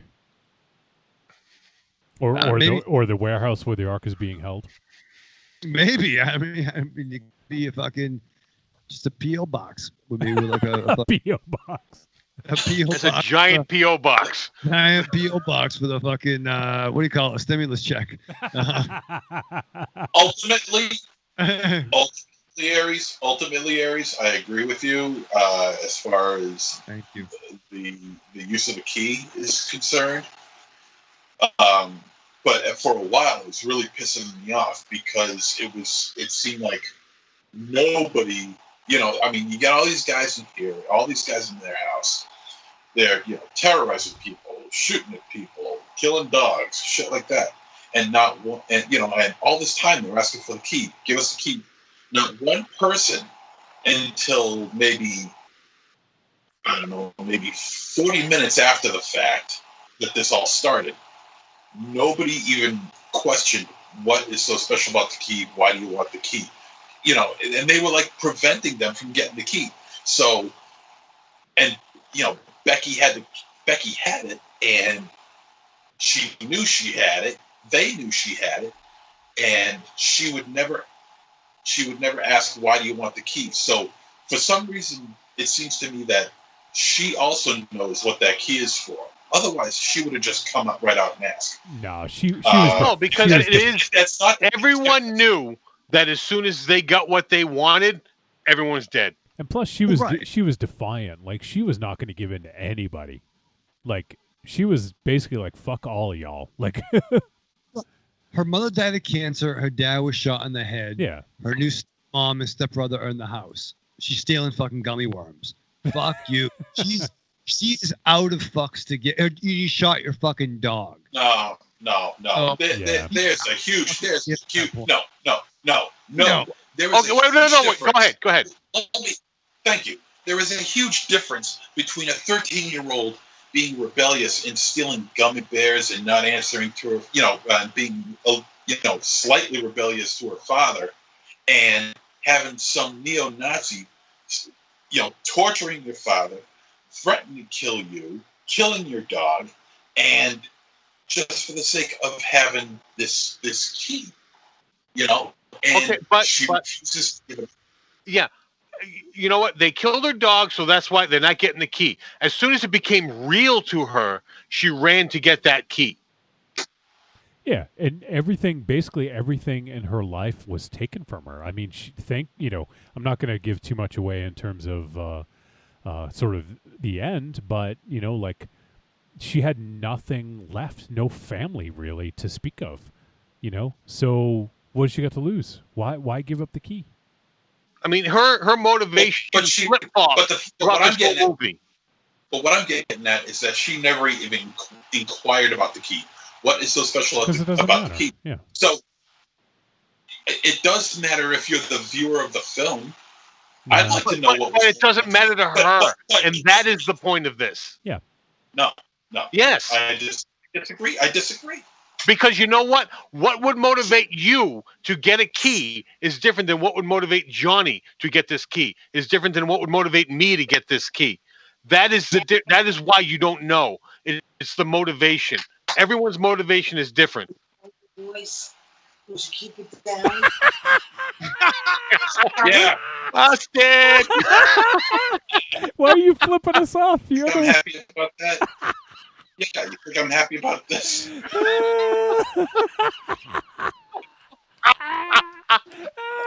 Lower your voice. Oh God. Just get the light off on you. Just as Creeper Girl comes in the chat room. How's that for timing? Oh. Oh my God! He's getting yelled at. He's getting yelled at. Oh, we are such assholes.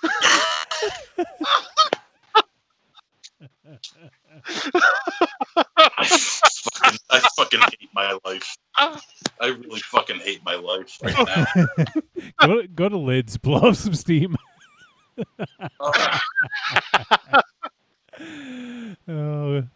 Funny that it's funny that Creepy Girl just popped in the chat room and said hi. Good timing. Just strangle myself. I'm gonna hang myself with my resistance tubes. Oh, God.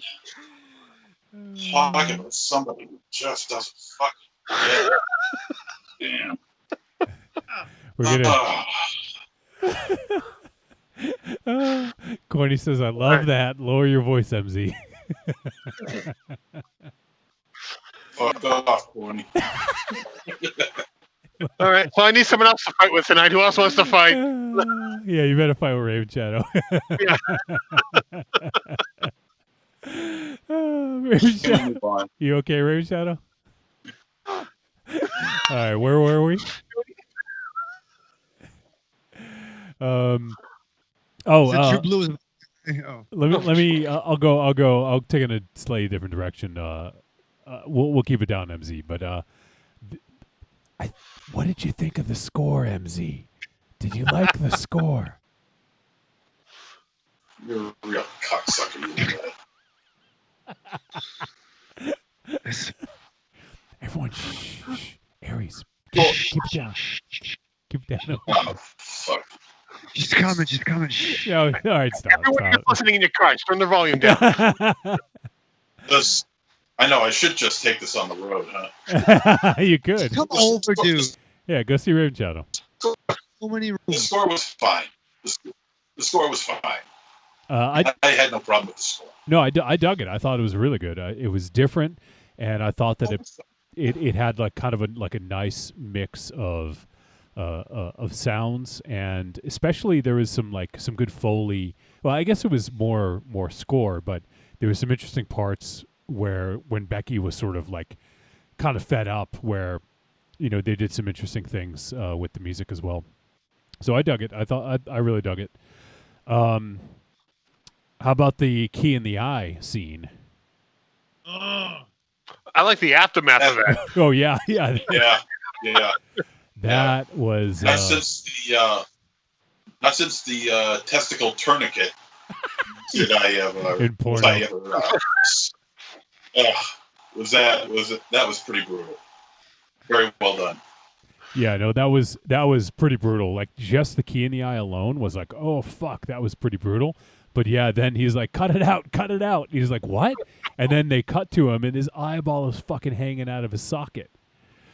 And yeah, the dude tries to get like, what is it, little scissors? Little safety scissors. Yeah. Yeah, it was like craft scissors, like you would cut a doily. Danzig would allow those into his show, Raven Shadow. That's how not scary they are. Those are fun. Those ain't gonna cut no eyeballs. Those are 11. Yeah. Your Stimident would have done more damage. Yeah, it's true. Then you got fucking Michael Myers, fucking bug knife to fucking hack it. Holy shit! Yeah, he cut his own fucking eye off and threw it in the fucking drain like a fucking blade. Yeah, like fuck, who gives a? I kind of wish it went down the drain and then they use like the garbage disposal. Yeah. That and the metal. That was pretty fucking brutal, though. That was really well Yeah. done. I think they did a great job with that. There was actually a few scenes that I thought they did really good work with on the effects. There was that. There's the scene with the boat. Fuck. Hey. Yes, a very I spit on your grave style type of kill. Oh, I was thinking Three Dev Adam. Remember the beginning of that with Spider-Man with the boat killing the lady at the beginning of that movie? Yes. For his quest statuettes. Yeah. Barely. No, I've seen it lately. But it was very inspired. It was very inspired by I Spit on Your Grave. Well, that's the thing. Now we're getting into like it's like Home Alone meets I Spit on Your Grave territory in a few things. Without the rape, thankfully. No. Well, that's the thing. I mean, it was a home invasion that became like an R revenge film, but you didn't need that to be the catalyst. It was an R-rated Home Alone film with kids. But I think that's what it became. Yeah, Home Alone had That's kids. what it became. But I think you don't need to have that. There are more than one. There's more than one event that can give you that kind of need for revenge. Once again, John Wick killed his dog in his car. Okay, well, you killed Becky's fucking dog, mom died of cancer, and you killed her fucking dad. Yeah. That's a pretty fucking motive, to fucking run amok. You don't need much more than that. And I think the gore, and Johnny, I mentioned to you, been a while, but I threw out a couple of yo's to you. Yeah, you gave me one yo. I gave you a yo, yeah. What, I want to those around. What scene was that at? It involved a body of water. Okay. Yeah, Raven Shadow texted me yo. So I got that last night. But I thought the gore in this was pretty good. There was that scene, the one with I guess the pencils and the ruler. I thought that that was also well executed, and also the end scene, I'll just say. Shawn Michaels zip line. Shawn Michaels zip line. That was ridiculous. Yeah, it was a little silly, but it was fine. Like it was a lot silly. I could see a kid. There was a lot doing silly that. about this movie. Yeah. I agree with you, Aries, on that because there was a lot of times where I felt like this was written by like a 13-year-old and adults were, had to make a movie out of it somehow. It was weird. It was odd. It felt too kid-friendly, but at times, listen to me. At times, it felt too kid-friendly and too Home Alone-ish.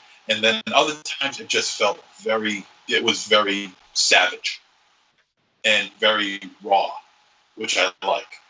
But when you mix the two together, it comes off as really an uneven piece. Anyone want to dispute that? I can't 100% agree or disagree with that statement. I see where he's coming from with that. I can see points he's making there. I definitely 100% see the Home Alone scenario with that. It's just this was Home Alone. But instead of the guy is bouncing back and attacking again, they had to die because it was more reality based. But there was some hard to grasp aspects of it where it was just like, you're just kind of standing there waiting to die.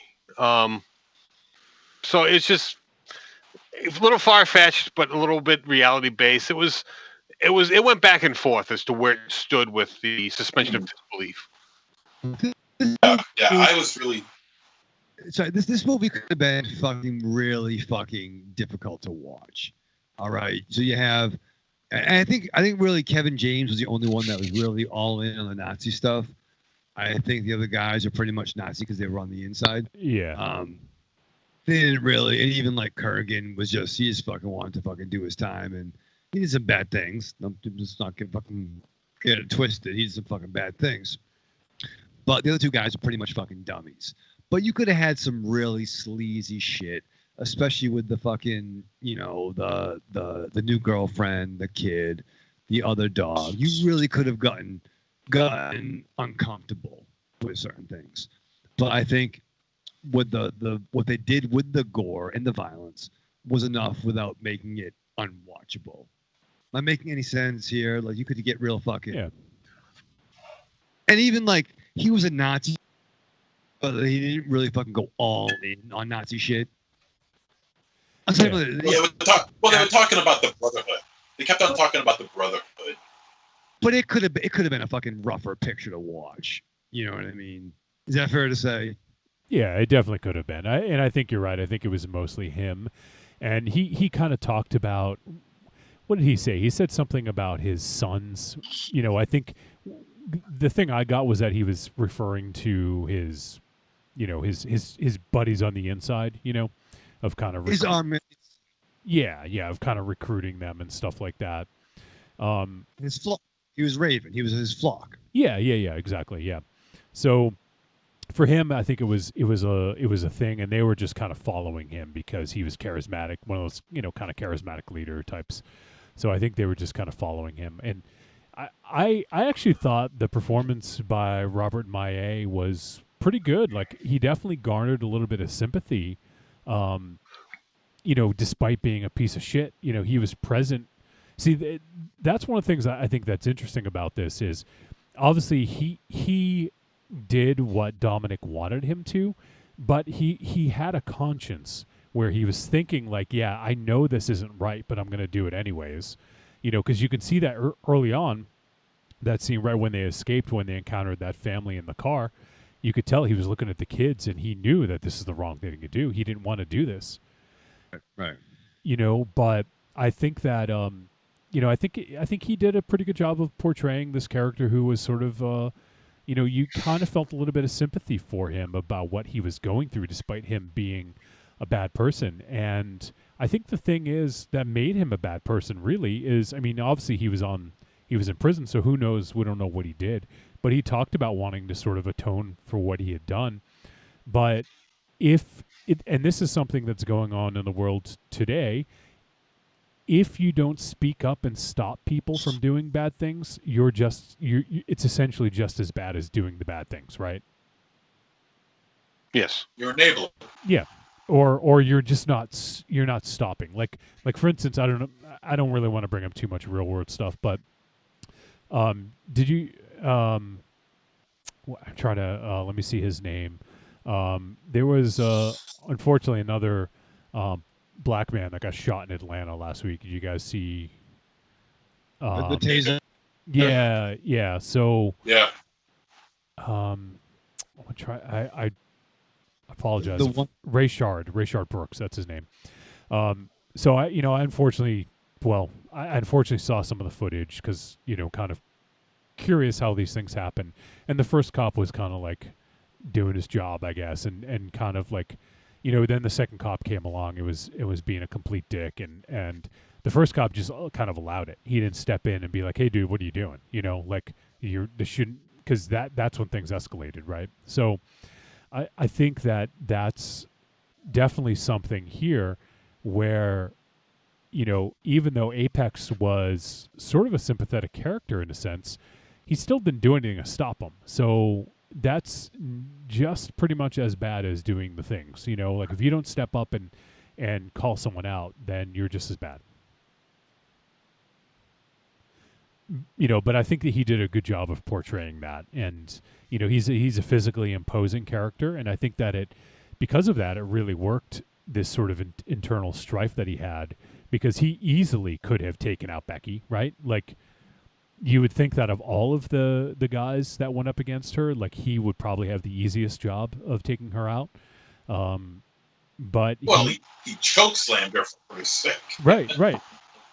And punched her in the face like 3 times. Yeah. For real. And he punched he punched the dog. He punched the dog. He's a big which is why I don't buy into the whole, arc of his character, because it just felt too convenient. It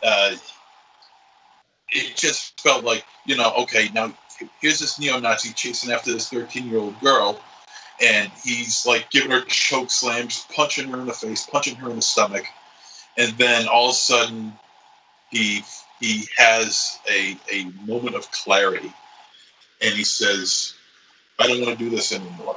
I don't want to do it." Yeah. And and we're supposed to believe that and we're supposed to believe that that if we're supposed to believe that what he's telling is the truth, it just felt too convenient. He's had, if you pay attention throughout the whole movie, he's having doubt about what he's doing. Yeah, like he lets early on he lets the mom and her son go, and the whole time you can see that that internal strife that he has. Yeah, probably. But if I was the girl, well, you know what? Because he refers to Kevin James refers to the other three as his children. Yeah. So they've built a relationship where, God damn it, Kurgan refers to Kevin James as his father. That's what he's looking like. Yeah. Forgive me for not remembering the character's name. Apex and Dominic. I wanted to call him Doug from King of Queens. MZ Wolfie. Corny says, Wolfie, tell MZ that he needs to speak up. I can hardly hear him. I'll leave a dirge, douchebag. I hate you bastard. Creepy Girl says, sounds like my kind of movie except for the animal killing. That's a big no-no. Yeah, I think Creepy Girl will probably take this. It sucks, but it's not the worst, but it's not fun. All right, so we're kind of winding down here a little bit. Anything else you guys want to talk about before we head to the verdict? There's some decent gore in this. It's pretty much, like we said, kind of a home invasion that takes place a lot outside of the home. So it's sort of a different take on that. I actually like that it wasn't all in the house. Like that kind of gets old, so I like that they use the environment a little bit more. And I really like that part where Becky, the fatter guy, when he was getting all out of breath and she took him onto that little pier, I thought that was like definitely the most Home Alone of the kills, but I thought that scene was pretty well done. Yeah, no, and when we say Home Alone, it ain't fucking, paint on a string knocking a fucking being knocked out. It's fucking some bad day for some motherfuckers with some of the traps that she does. Yeah. And she knows the lay of the land. I like the armor that she shrouds herself with, if you will. Yeah. I don't know if this is a verdict thing or if it's something worth talking about, but it's a verdict thing. Okay, Dominic. Yes. Okay, Thank you. Okay, Thank you, Father. I owe you one. All right, Father. I guess it is. All right, let's do the verdict. Trick or treat, baby. I wonder if people would say you're a trick or a treat. Trick or treat, motherfucker. All right, it is verdict time. We're going to let you know whether Becky was a trick or a treat and any final thoughts we may have. Let's start with MZ.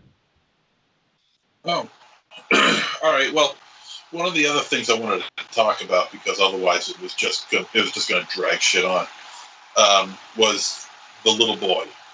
Yeah, Ty. Ty. I just felt he was so not grounded in reality. I thought he was awful. You have to explain that. That might be. I am. Okay. You gotta shut up. I'm trying to tell you. Okay. Now there might have been some probables as far as the first meeting with Becky and her father. That there might be some probables there, but it was almost to the point where there was just no reason for him to be there. I mean, there's a scene where his mother gets, he's sitting right next to her, like right next to her. She's got her arm around him, and she gets a bullet in the leg, and the kid doesn't even flinch. No crying, nothing. This kid's life is being threatened. Nothing. The mother's life is being threatened. Nothing. Maybe He was he's seen awful. some shit, There was man. no reason for him. No. He's like what, 4 or 5, 5, 6 years old, maybe. He has not.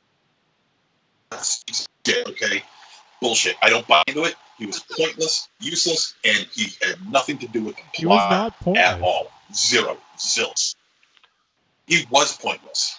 Now, like I was saying, I think this is going back and forth as far as what this movie wants to do.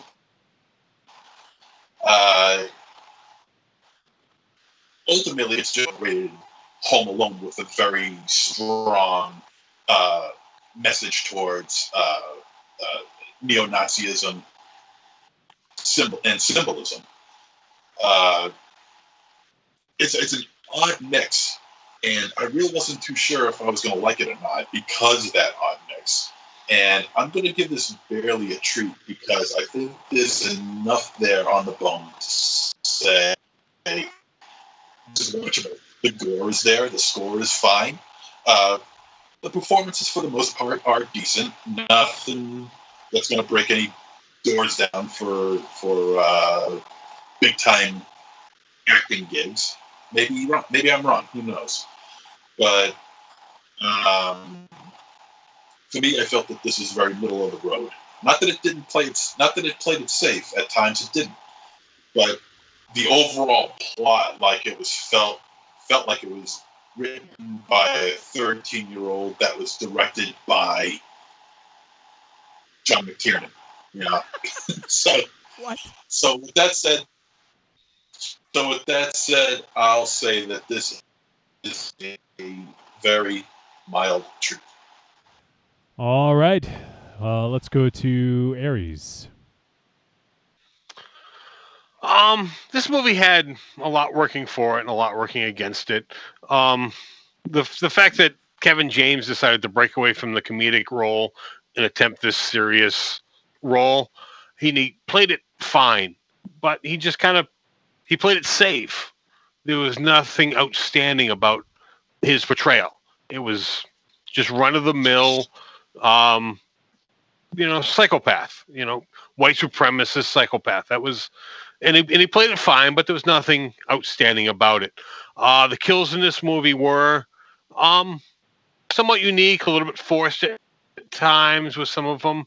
But you know what? They were fine. The effects were good.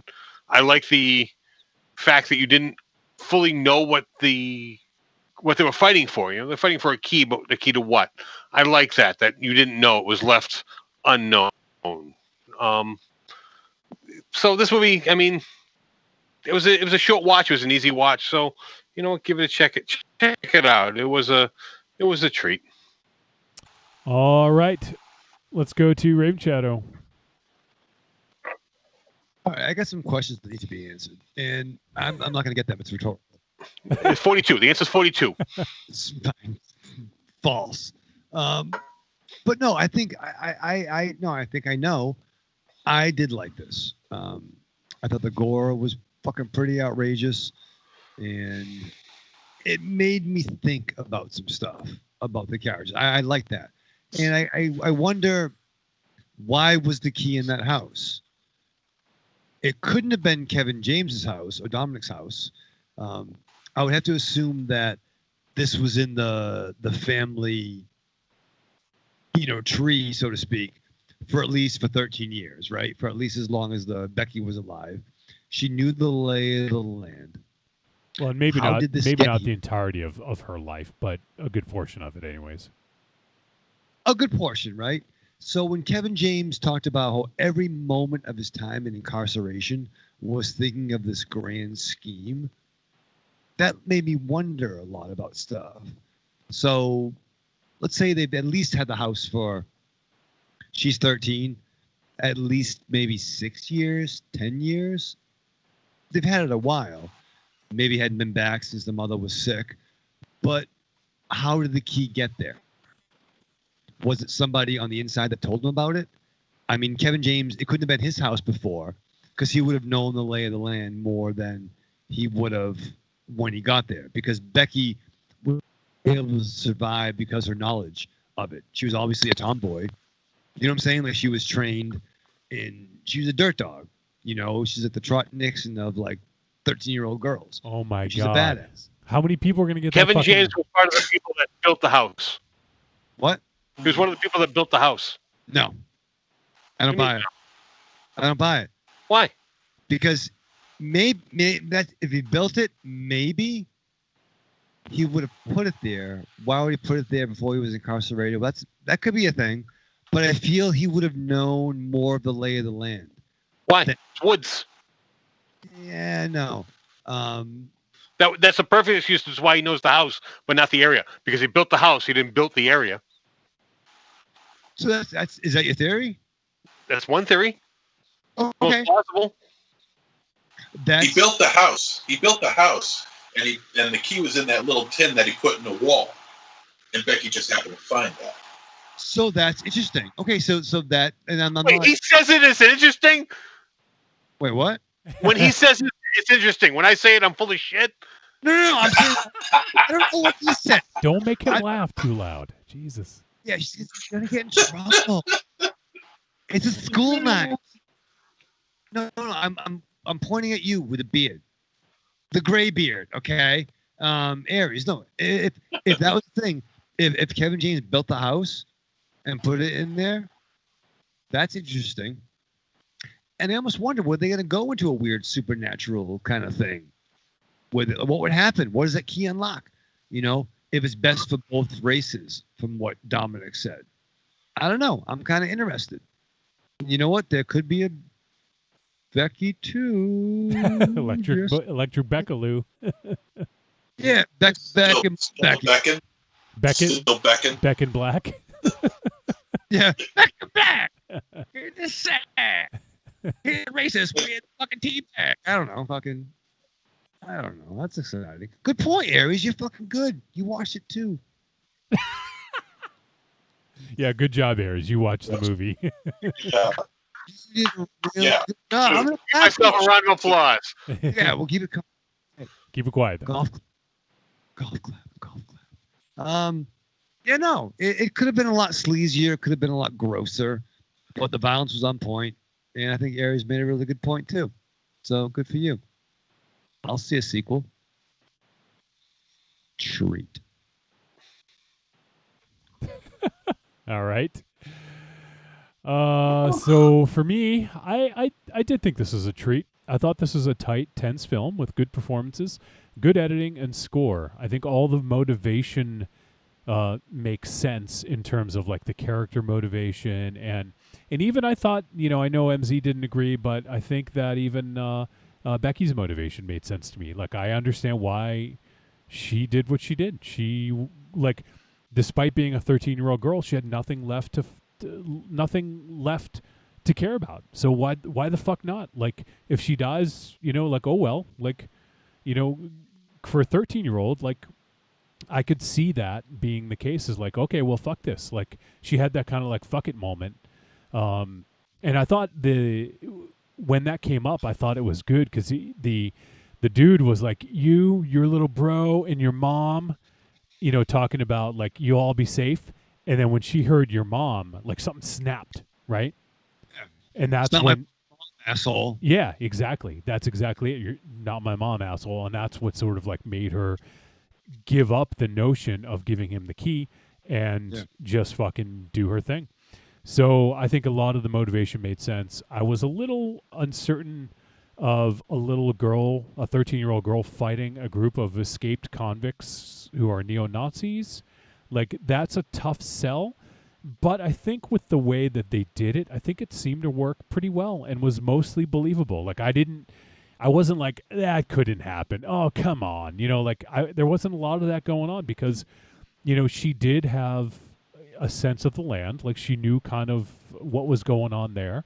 And I think that it mostly made sense. So I thought they did a good job with this, and once again, like, I am curious to see. I'd like to hear interviews with the directors to hear sort of what they have to say about it. But I'm wondering if that's sort of like some of the subtext is kind of the fight for these, this sort of like fight for the use of these symbols.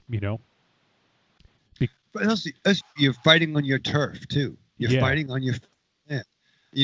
Fucking orange camouflage and the other fucking one weren't fucking, the Crimson Guard of Cobra. They were fucking, numbnuts. And you had Kurgan, who was a big dude, and Kevin James, who are a big dude in his own right, but they're not in the yard anymore. And she has more to fight for. And they're underestimated. Yeah.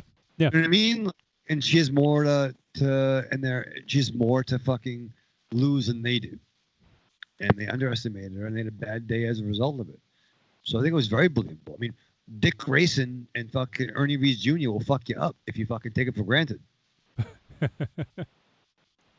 Is that true? Yeah. Well, Ernie Reyes is a real fucking kid. He was in the Sidekicks program with fucking Gil Gerard. But I mean, don't underestimate kids, especially when you're fighting on your turf and you've lost everything and they killed your dog. That's some fucking vengeance for your ass. Yeah, it is.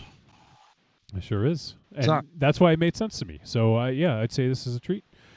All right. So that is going to wrap up our discussion of Becky. It is available on VOD.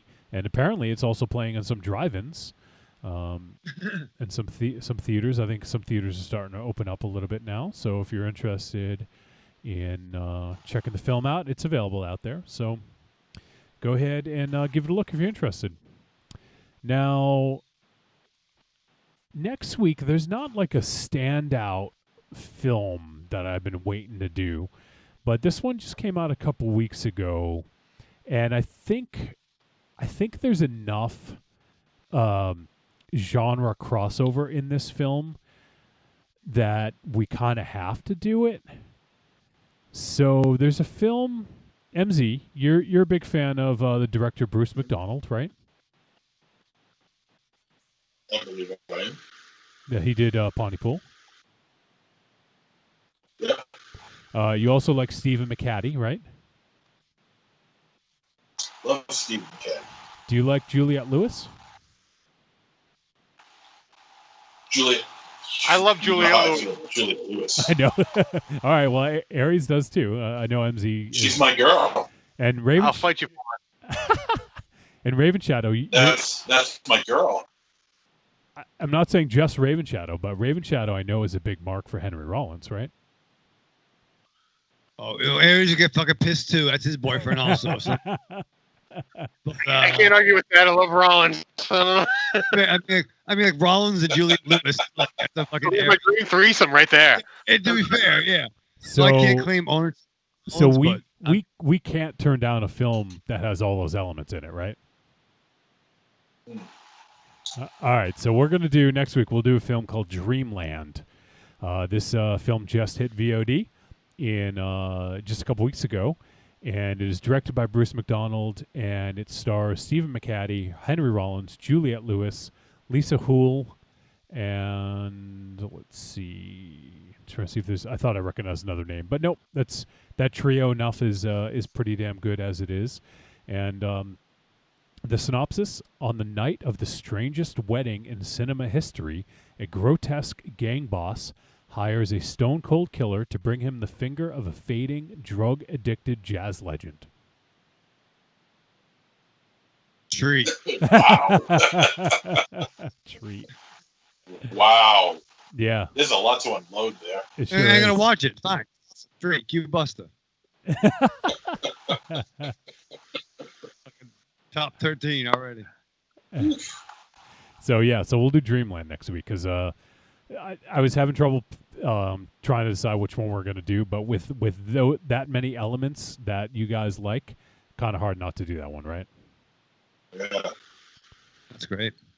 All right, so next week, Dreamland. And make sure it's the one directed by Bruce McDonald. I think there was another one that came out this year called Dreamland as well. So, and we've actually done, let's see, we did another film by Bruce McDonald on the show a few years ago. Fuck, what was the name of it? Hellions. That was it. I don't know if you guys remember Hellions, but we did that.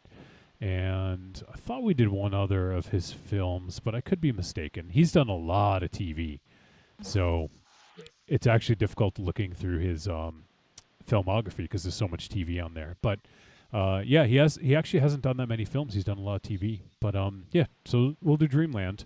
That's the film we'll check out next week. If you guys want to play along at home, it's available on VOD. You can go ahead and send us your thoughts. Podcast at trickortreatradio.com. And we'll be happy to hear your thoughts and play them next week on the show. So, Evil Corny says, I like Juliette Lewis too.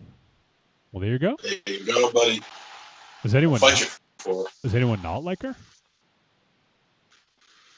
No. I love her. I love her. I know you do. I know. All right. Well, we got some voice messages. We actually did get an email as well from. This is from Marion, and so she sent up a follow. She sent a follow-up. So let me read the first email first. And Marion says, overall, I really like Becky. I love females kicking ass. The violence was good. The gore was good. And, of course, the ass kicking was great. I have a major problem with the acting, though. All the acting was, at best, unremarkable. Joel McHale, totally unbelievable as the dad. Kevin James wasn't very menacing, even with the Nazi tattoos. And the Becky actress was okay, not super compelling. I didn't walk away from the movie excited about any future projects of hers. Anyway, I would still recommend it just because the antagonist is an incredibly violent teen girl. Treat. I think she means protagonist, but that's I get them confused easily too. But then she sent in and said, okay, I'm listening to you guys and coming around to appreciate Lulu Wilson's performance. She did do a great job, and I'm not sure what my problem was when I wrote that first email. It's fine. If it didn't land for you, as we talk about, engagement in films is a big thing. And if you're not engaged, it's very easy to sort of pick things apart that you don't like. Right. So if there's something that kind of, that's not working for you, I could definitely see that sort of happening. So, no need to apologize if that's what your first initial reaction was. Totally fine. We can all come around and revisit things and think differently of them. And God knows we've all done that. We've all come around and thought differently about things. So fair. If anyone wants to go back and watch the CryptoCast, oh, sorry, you can't because we took them down for that very reason. All right, so we did get some voice messages. Let's see. Oh, this one's for you, MZ. It is from First Time Mike. What's up, Trick or Treat family? This is First Time Mike. Got some birthday wishes to dish out. First of all, happy birthday to the diabolical Monster Zero. Monster Zero, one of the few people on God's green earth that I can have a discussion all in one time about the exploitation cinema of Bruno Mattei, the pros and cons of character design between toy and cartoon for the great Transformers series, and the career of legendary porn actress from the Taboo series, the lovely Kay Parker. But that's not what I'm here to talk about today. Your birthday question tonight in Monster Zero is, let's say Hasbro comes up to you and says, MZ, we want you to design some Transformers. Is it a line you always wanted to see? Maybe transforming monsters? Is there any Transformer idea that you would love to see in a toy store because of you? That's my question for tonight. Happy birthday, Monster Zero. You're a great dude, and I hope all is well for you and only gets better. This is First Time Mike saying goodnight for a bit because I gotta wish one more person a happy birthday. Bye. All right, MZ. Yeah. Well, what would I like to create is that I'm trying to, because there was a lot there.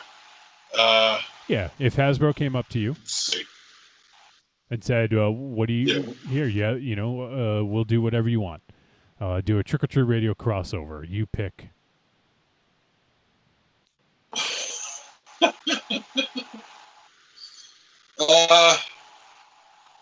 Man, that's a tough question.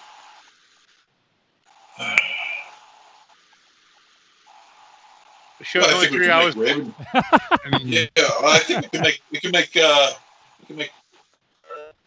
we can turn Raven Shadow into a Transformer. Oh my God! I think.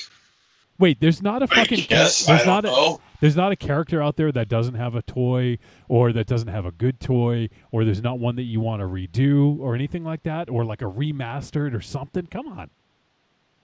God damn. Crystal Cons, like the Wolfman becomes a fucking jet plane. Yeah. Or you want to make your own. Optimus Prime becomes Amazon. Optimus Prime becomes Amazon Prime. The fucking jerk off box. No, you know what? You know what? I would turn me into a transformer. I would be a robot, and my name would be Scrotumus Prime. And what would you transform into? I'm afraid to ask. A Robocock. It turned to Grimcock. A giant fucking hippity hop with armor.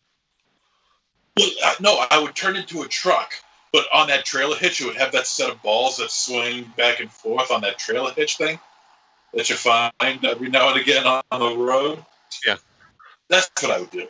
Wow. I would be a truck, and that would be Scrotumus Prime, and my balls would be on the trailer hitch. That is literally the worst answer. For such a huge fucking fan of Transformers, that's your answer? Yeah. Well, he's asking me if I would. What I. Oh my God! Out of all the fucking Transformers in the world, you could do anything. Hasbro says you can do anything, and you want to be Scrotumus Prime.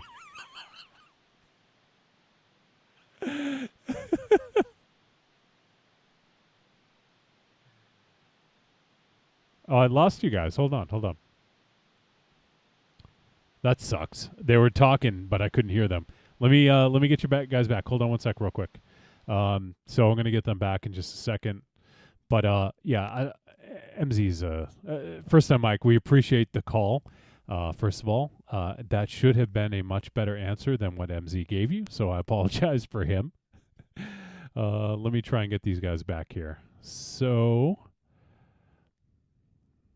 all right, let me join. All right, sorry for the delay. Tough question to All answer right up. All right, I got you guys back. I lost you guys. I don't know if you even knew. Oh, nope. All right, so you guys couldn't hear. Nope. Oh my fucking God! How long were we gone for? Just out of curiosity. 30 seconds. Oh, okay.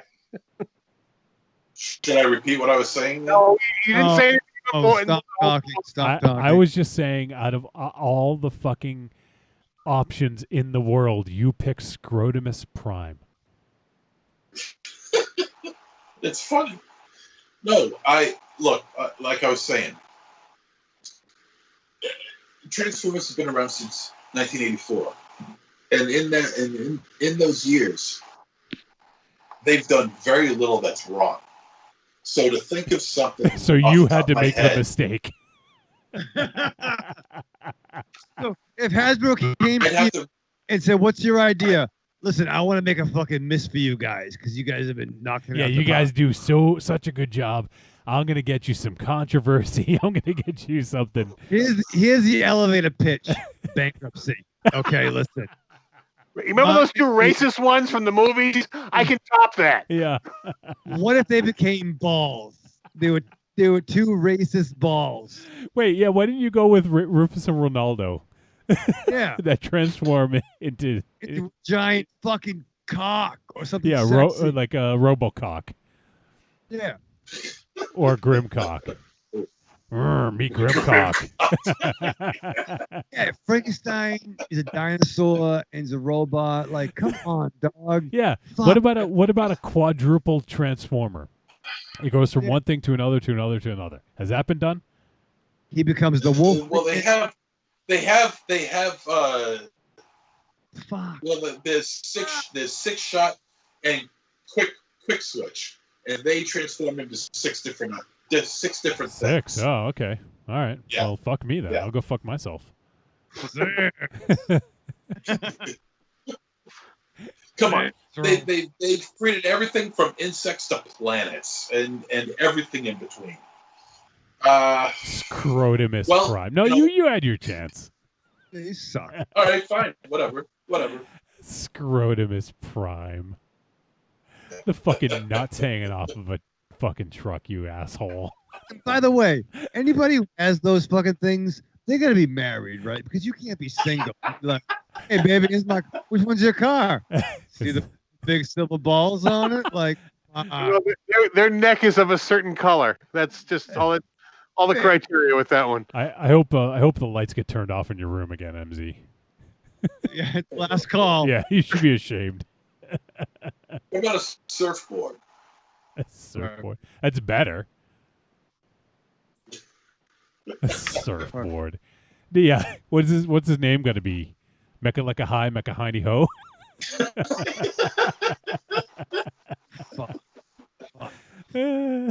What about Pee-wee's bike? Let's see. Pee-wee's bike There you go. transforms. There you go. Hold on. Let me think. Okay. Creepy Girl's got your back. I know. All right, go ahead. A computer. A computer. A laptop. That can transform a laptop or a desktop, doesn't really matter. But it can transform into well, better off with a laptop probably. It could transform into a robot, and it could sync up to other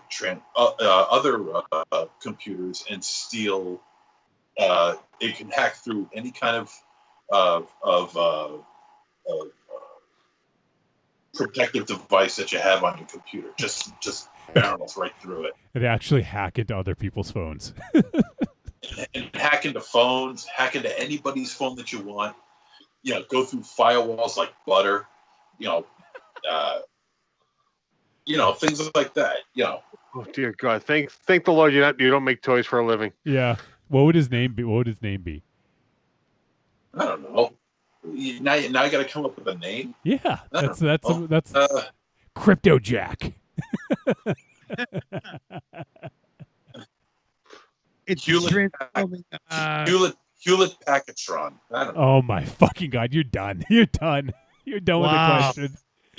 Astro, don't call him. Yeah, don't call MZ. Call one of the rest of us. We'll hook you up. Yeah, we'll hook you up. Creepy Girl says you could have said a pink Porsche that turns into a sexy fembot. Sold. It's already out there. It's called RC. It's been around since 1986. Fucking guy. This fucking guy. All right. Well, let's hear. First time Mike had a birthday greeting for me. Maybe I can do better on the question if you ask me one. So let's see what he has to say. Back again, family. This is first time Mike. There's one other guy in the room I got to wish a happy birthday to, and that's Johnny Wolfenstein, the head pencil pusher, the director extraordinaire, the vegan vanguard, the man who, even considering everything going on in this world of ours today, with the more of having to have 4 different studios and the different production stuff that comes up, still helps put on a damn fine podcast to the point where it's up hours after you guys do it, and that's impressive. You guys, Johnny Wolfenstein, great guy. You're a real good guy, always friendly, and happy birthday, dude. I got a question for you too. I know you're a big Star Wars fan. Is there a Star Wars story that you ever wanted to tell if they say, hey, Johnny Wolfenstein, we got money to burn. We're going to give you whatever type of Star Wars story you want to tell. Is there a character you always wanted to hear more about? Is there a situation that you always wanted to see explored in the Star Wars universe? That's my question. Johnny Wolfenstein, what is your Star Wars show that they would put on Disney+? This is first time Mike, wishing both the birthday boys a happy birthday. Aries, Raven Shadow. Hope all is well with you guys too. Everybody, much love. This is First Time Mike saying goodnight. Bye.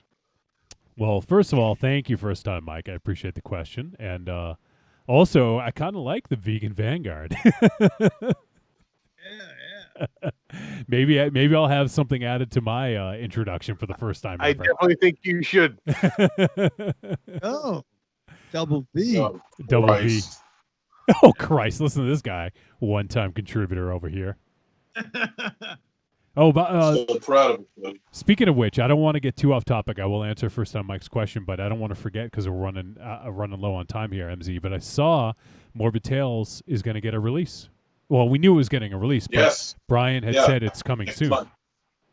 Next month, yeah. About time. It's been like 7 years. I think I worked on that film about 7 years ago. You excited to get it in your grubby little Yeah, hands? of course. I can't wait to see what's going to come out of this.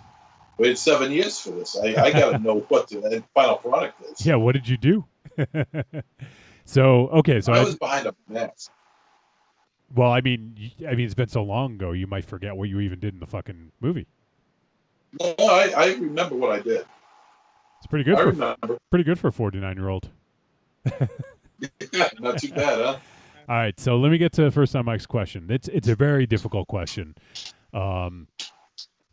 and you know, it's a tough one. I mean, I could go. There's a ton of stories, and the other thing is, I don't know what's been done in the EU. Like I haven't read all the stuff, so it's possible that some of my ideas have already been done. You know, but what I was thinking is it'd be really fun if we got a chance to see Luke when his balls dropped. You know, like that. Right, MC? Is that what you were thinking? Luke, when he hits puberty, he transforms into a fucking truck. I'm just kidding. First time, Mike. One thing I think would be interesting, and one of the most iconic things about Star Wars is the lightsaber, right? Like, it is a truly unique weapon. What about like sort of like an anthology told from like the point of view of like a lightsaber? You know, like maybe not. I know a lot of times lightsabers don't change hands, but what if there was one that kind of got passed down, through time and got to tell tales from like the different Jedi that wielded it, or even Sith, depending on your take. Kind of, I guess, in a sense, like Darksaber. If you guys have seen any of the Clone Wars, or even in The Mandalorian at the very end, the last episode, we get to see Darksaber. That is one that does get passed around, and the ruler of Mandalore basically is the one who wields it. So, that is one that gets passed around. But I think that would be kind of interesting. So maybe some kind of lore, like a sort of an anthology, where we get to where the main character is the lightsaber, and we get to sort of see from maybe it's from its creation to some of the masters who have wielded it, things like that. I think something like that could be interesting, or kind of like or if we want to go in a slightly different direction, like maybe like a Marvel team up or something like that, where we get to see different characters, and it's not solely focused on one character for an entire saga, which, don't get me wrong, I do love the Skywalker saga, but I think there's so much in Star Wars. The lore is just so rich, and that says a lot coming from me, because I do love the underworld. I love the seedy underbelly of Star Wars, the bounty hunters and the scoundrels and the smugglers, and I just love that aspect of things, or you know what? Maybe I'll just say fuck it and do a Babu Freak show. My boy Babu Freak from Rise of Skywalker. Do you guys know Babu Freak? He's a little droid engineer. Yeah, I got a fucking Rise of Skywalker. Oh, that guy. Yeah. Oh, look at you, Ram Shadow. So, what do you guys think? Is it who had the better idea, me or MZ? Well, I don't know. That's a tough one. Wait. Shh. What was it? Optimus Balls. What was it? Scrotumus And Prime. Scrotumus Prime, or the clearly thought out The lightsaber Chronicles. Let's say. Yeah, I think that, and sorry, MZU was fucking shitty. But wasn't there a show called Tales from the Gun that had a similar thing, like of a gun that could pass around? And I think that's fucking great, man. Because there's some shitty fucking Jedi myth. Wait, hold on. Like, because the thing about the lightsaber is a lot of times it's part of the Jedi's identity. They craft their own saber, so it's not really all that realistic that it would get passed down. But what about a viewpoint from like the Force? If the Force was like, where you get to see other Jedi wield it, or other Sith, or whatever, Unless my other idea was better, then we'll stick with that. I like the idea of the lightsaber, but going backwards in time towards like the beginning, like the first lightsaber. Yeah, like that could have been something that was passed down. Yeah, or maybe even if there's some. Yeah, you see the Force in its infancy. Yeah. Yeah, I think that would be really interesting as well. So, yeah, there we go. It could be cool. I mean, you could even do it with a ship. I remember mine was that even droids, too, R2 and 3PO, had a bunch of adventures before Luke, Han, and Leia. So whether it could be a ship. Yeah. Yeah, they were called the Phantom Menace and the Clone Wars and all that shit that happened. And then all that was fucking like crushed, and like, oh, the cartoon was so much better. But no, that could be kind of cool. And what if it was just fucking if numbnuts got a hand of a Jedi lightsaber? So it wasn't even Jedi's. It was just fucking.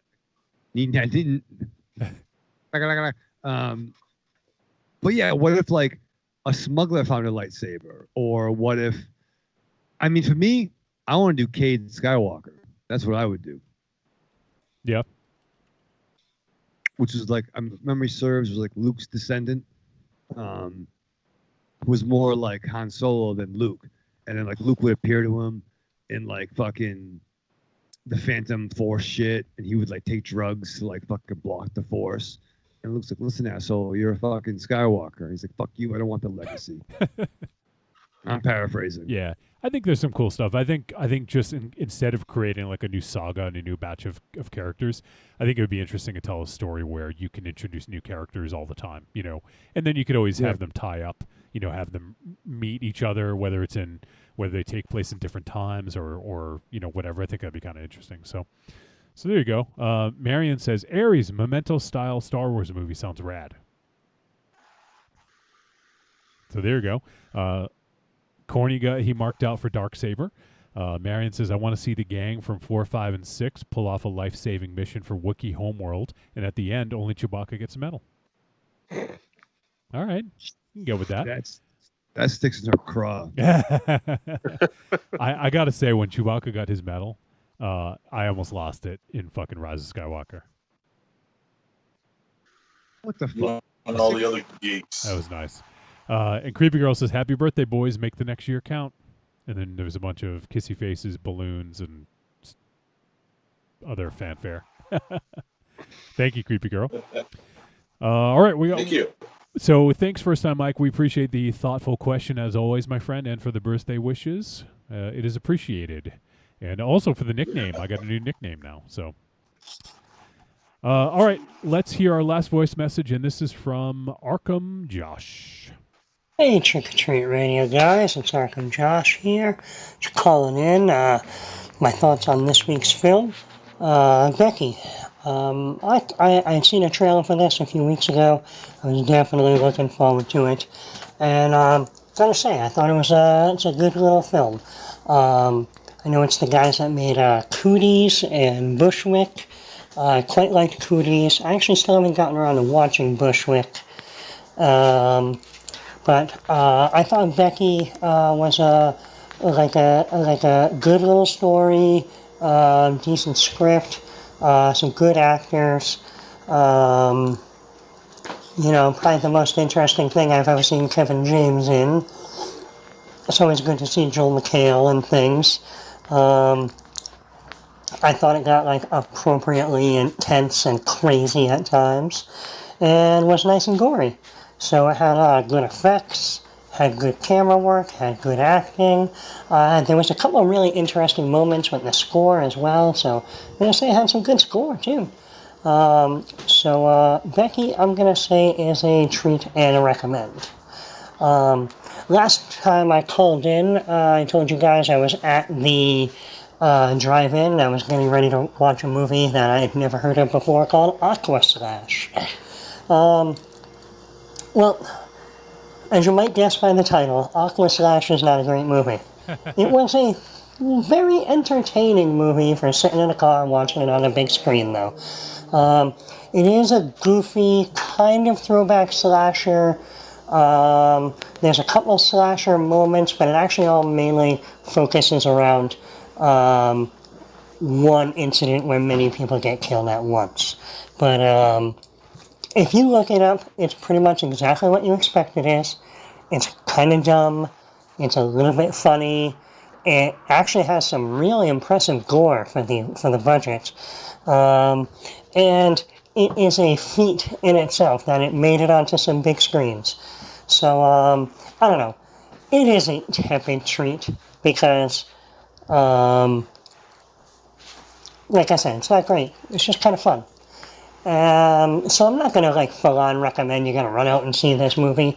But, if it pops up on a streaming service that you're already paying for, you might as well put on Aqua Slash for some dumb fun. Alright, I hope you guys are doing good. I'm interested to hear what you guys all thought of Becky. And I'll talk to you soon, alright? Bye. All right, Josh. Thanks, man. Always a pleasure to hear from you. So appreciate you calling in and glad you dug the flick.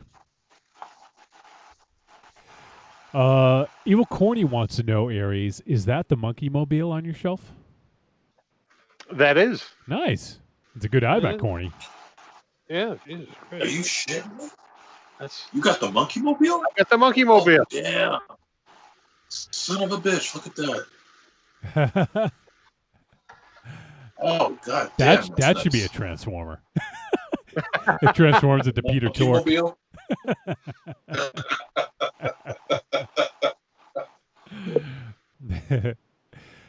Creepy Girl says, such different reviews from everyone. Now I really want to see it.